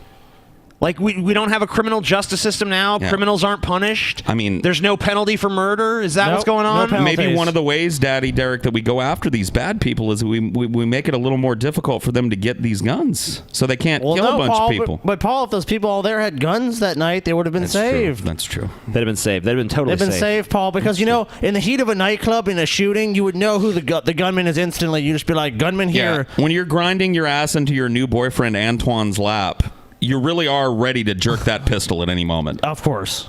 Literally. To jerk give them the pistol until it discharges. Yep. You know, on Cool Cat, I got not me. I don't have the fans. Cool Cat's got a lot of fans around the world, and I get emails. You know, he especially doesn't. on the gun self-defense. Well, you Americans got all those guns, all that. But now you folk over there are starting to see that hey, the terrorism's at your back door now, baby doll. Right now, recent CNN article right here. And it was July the 31st, 2016. One ISIS attack every 84 hours spurs dread and anger in Europe. I'm sure. You had to sound out dread. There's not an attack by ISIS in Europe every 84 hours. Maybe there's an attack by ISIS somewhere in the world every 84 hours. Also, that was in quotes.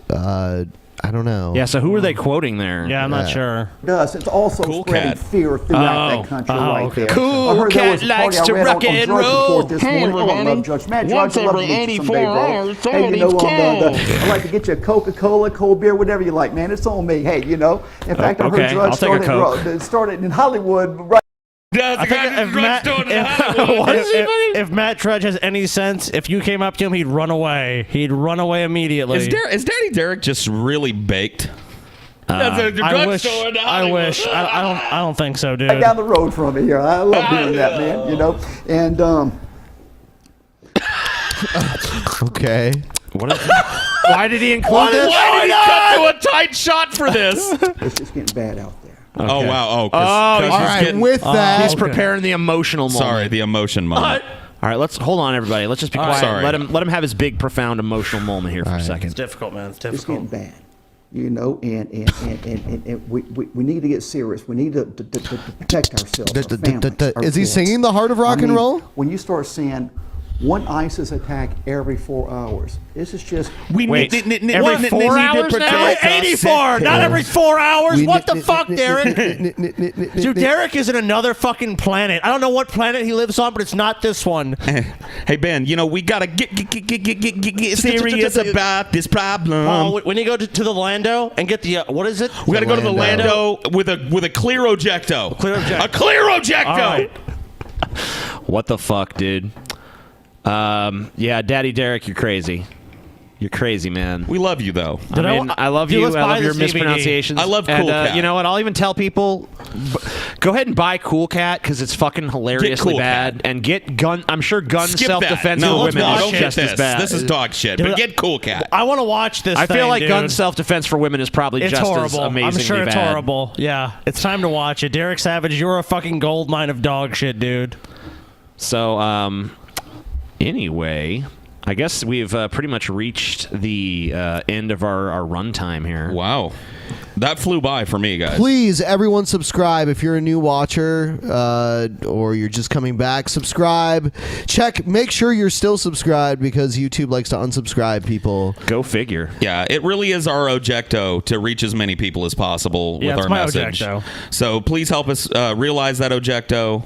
Thumbs up. Thumbs up. Thank you for watching, guys. Good night. Thank you guys. Good night. Rock and roll.